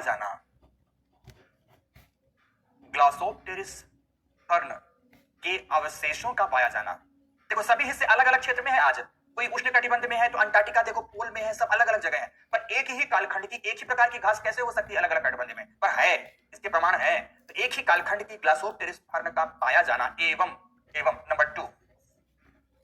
नंबर टू सभी हिस्सों में मेसोसॉरस एवं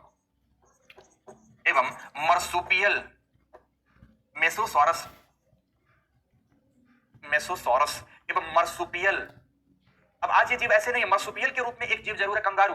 आज वो वाला मर्सुपियल नहीं है जो पुराने थे, ये मेसोसॉरस कब था, जब डायनासोर हुआ करते थे। तो गोंडवाना के सभी खंडों में मेसोसॉरस, MASSOSAUROUS, मेसोसॉरस एवं मर्सुपियल जीवों के जीवाश्मों का पाया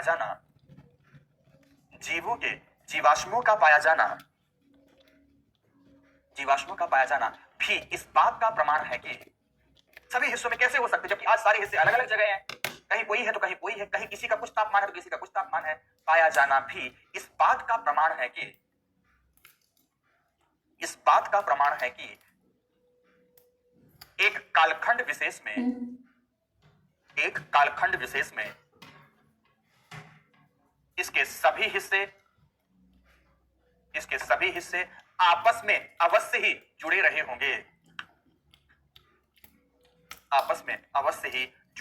होंगे, अन्यथा ऐसा हो ही नहीं सकता। आज अंटार्कटिका में केवल पेंगुइन पाई जाती है, मेसोसोरस तो है ही नहीं, मर्सूपियल जीव तो है ही नहीं, पर इसके जीवाश्म क्यों है? क्योंकि ये कभी नॉर्थ में रहा होगा, कभी उस स्थान पर रहा होगा जहां मर्सूपियल और मेसोसोरस थे। अंटार्कटिका आज कहीं है तो भारत का प्रायद्वीप कहीं है, सब अलग अलग जगह में है, पर एक तरह का जीव है सब में, ठीक है ना, एक तरह का जीव है। तो ये सारी बहुत ही महत्वपूर्ण बातें हैं। तो नेक्स्ट चौथे के बाद, तीसरे के बाद चौथा नंबर अब यहां आएगा। चौथा प्रमाण जो इन्होंने दिया, इन्होंने जैविक प्रमाण, बायोलॉजिकल एविडेंस दिया, तो सभी लिखे जैविक प्रमाण।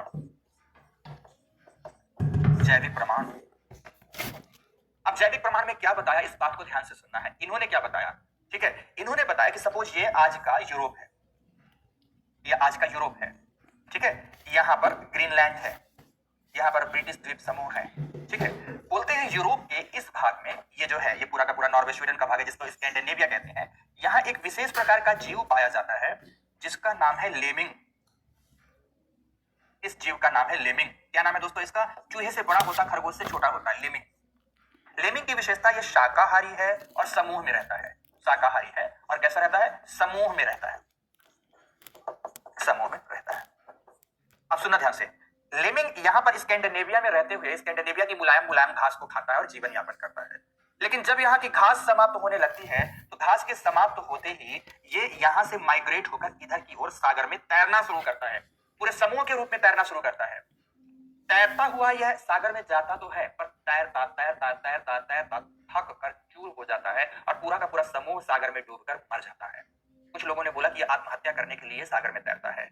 वेगनर कहे नहीं, ये आत्महत्या नहीं करना चाहता, ये बेसिकली घास खाने के लिए ग्रीनलैंड जाना चाहता है। आज का ग्रीनलैंड पश्चिम की ओर विस्थापित होता हुआ यूरोप से दूर हो गया है। पहले कभी ग्रीनलैंड यूरोप के पास हुआ करता था, तो ये सागर में, नॉर्वे सागर में तैर कर सीधे पहुंच जाता था ग्रीनलैंड, वहां घास खाता था, घास खा करके कुछ समय के बाद वापस लौट आता था। लेकिन अब जब ग्रीनलैंड दूर हो गया, ये सागर में तैरता हुआ थक जाता है और थक कर चूर होकर डूब कर मर जाता है। ये सामूहिक आत्महत्या नहीं, बल्कि ग्रीनलैंड पहुंचने के प्रयास में एक असफल प्रयास है। तो बोलते हैं यह भी बताता है कि ग्रीनलैंड आज अपने स्थान पर नहीं है, अर्थात महाद्वीपों का विस्थापन है। तो लिखो सभी, स्कैंडिनेविया में पाया जाने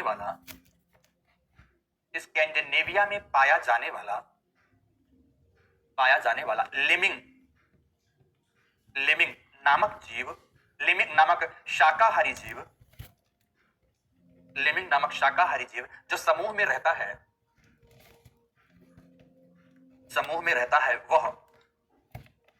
वह नॉर्थ सी, उत्तर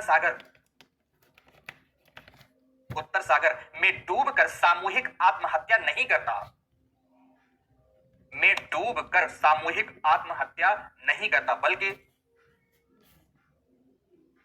बल्कि यह उसके ग्रीनलैंड पहुंचने का असफल प्रयास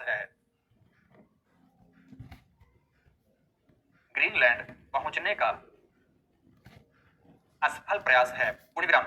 आज ग्रीनलैंड पश्चिम की ओर विस्थापित होकर यूरोप से दूर हो चुका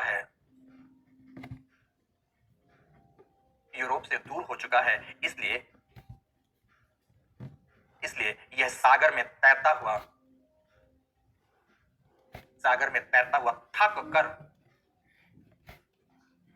कर डूब जाता है।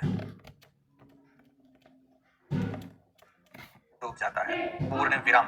तो इस तरह से यह भी बात बताती है कि ग्रीनलैंड, ये भी बात स्पष्ट कर रही है कि ग्रीनलैंड अपने स्थान पर नहीं है। तो इस तरह से इन्होंने इन 4 प्रमाणों के माध्यम से अपनी पूरी बात कहने का प्रयास किया कि मेरी बातों को स्वीकार कर लो जो मैं कह रहा हूं।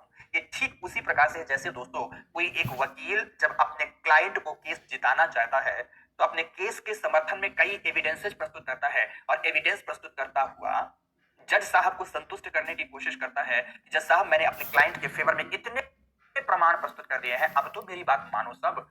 जज साहब अगर बोलते हैं कुछ और प्रमाण लाओ तो ये और प्रमाण खोजते हैं, अन्यथा उस पर अपना डिसीजन सुना देते हैं। तो इस तरह से यहाँ वेगनर ने अपने सिद्धांत के समर्थन में यह तमाम प्रकार के प्रमाण प्रस्तुत किए ताकि लोग उनके सिद्धांतों को स्वीकार कर लें। लेकिन दोस्तों इसी समय विशेष पर ब्रिटिश विद्वान जेफरी जैसे लोग बैठे थे जो कि हर बात की आलोचना करने में माहिर थे। तो दोस्तों इन्होंने भले ही कितना प्रमाण दिया हो, लेकिन उनकी इनके इन प्रमाणों की और इनके इस सिद्धांत या मान्यताओं की गंभीर आलोचनाएं करते हैं और उस आलोचनाओं के आलोक में दोस्तों यह सिद्धांत कुछ दिनों तक काफी फीका पड़ा नजर आता है। तो आखिर वो सिद्धांत की आलोचनाएं क्या हैं? सिद्धांत की आलोचनाएं क्या है और फिर सिद्धांत की अपनी प्रासंगिकता या महत्ता क्या है, इन तमाम बातों को जानेंगे हम कल की कक्षा में। आज की ये क्लास यहीं तक और बहुत महत्वपूर्ण थी। कल की क्लास में इस सिद्धांत की आलोचना और इस सिद्धांत की महत्ता को पढ़ेंगे। आज दोस्तों यहीं तक। सिद्धांत के मूल सारे पक्ष समाप्त हो चुके हैं। बार बार रिवीजन करिएगा, तैयार अवश्य कर डालिएगा। आज की इस कक्षा की समाप्ति करता हूँ। आशा करता हूँ कि आपने चीजों को ठीक से समझा होगा। अभी ना सॉरी छोटे से बट फील, अरे तुम्हारा तो कमेंट्स लिखा है जो बड़े कमेंट्स हैं, बट इनको तो यूरेशिया पता ही नहीं था। Indian continent, feel Gondwana is related to Indian continent. Indian continent भी कोई है क्या बेटा? I feel Gondwana is related to Indian continent, but इनको तो यूरेशिया पता ही नहीं था। किसे यूरेशिया नहीं पता था? किसे यूरेशिया नहीं पता था अभिनव बेटा? बच्चों कमेंट्स जरा कर दिखा दिया करें तो प्रश्न पर सर आप तो मैसेज का। वर्षा तुम्हारा क्या मैसेज है? दिखाओ इसका वर्षा का मैसेज भाई, देखो कहाँ है। तुम्हारा तो कहीं मैसेज दिख भी नहीं रहा। बताओ, मैंने पूरा स्क्रीन दिखा लिया, कुछ भी। इसका वर्षा का देख लो। देख भाई तेरा वर्षा कोई मैसेज ही नहीं है। तू तो जबरदस्ती का टाइम पास करने के लिए लिखती है वीडियो। ये लो, तुम्हारा कोई कमेंट्स ही नहीं, कोई मैसेज ही। मैसेज का जवाब तो तुम्हारा क्या मिलेगा सर? अब बता, हट फालतू की चीज। चलो ठीक है, टाइम पास करने के लिए आप लोग कमेंट्स करते रहते हो। ओके, तो विदा लूं दोस्तों। धन्यवाद। आज की इस कक्षा की समाप्ति यहीं पर करता हूँ। बहुत बहुत धन्यवाद।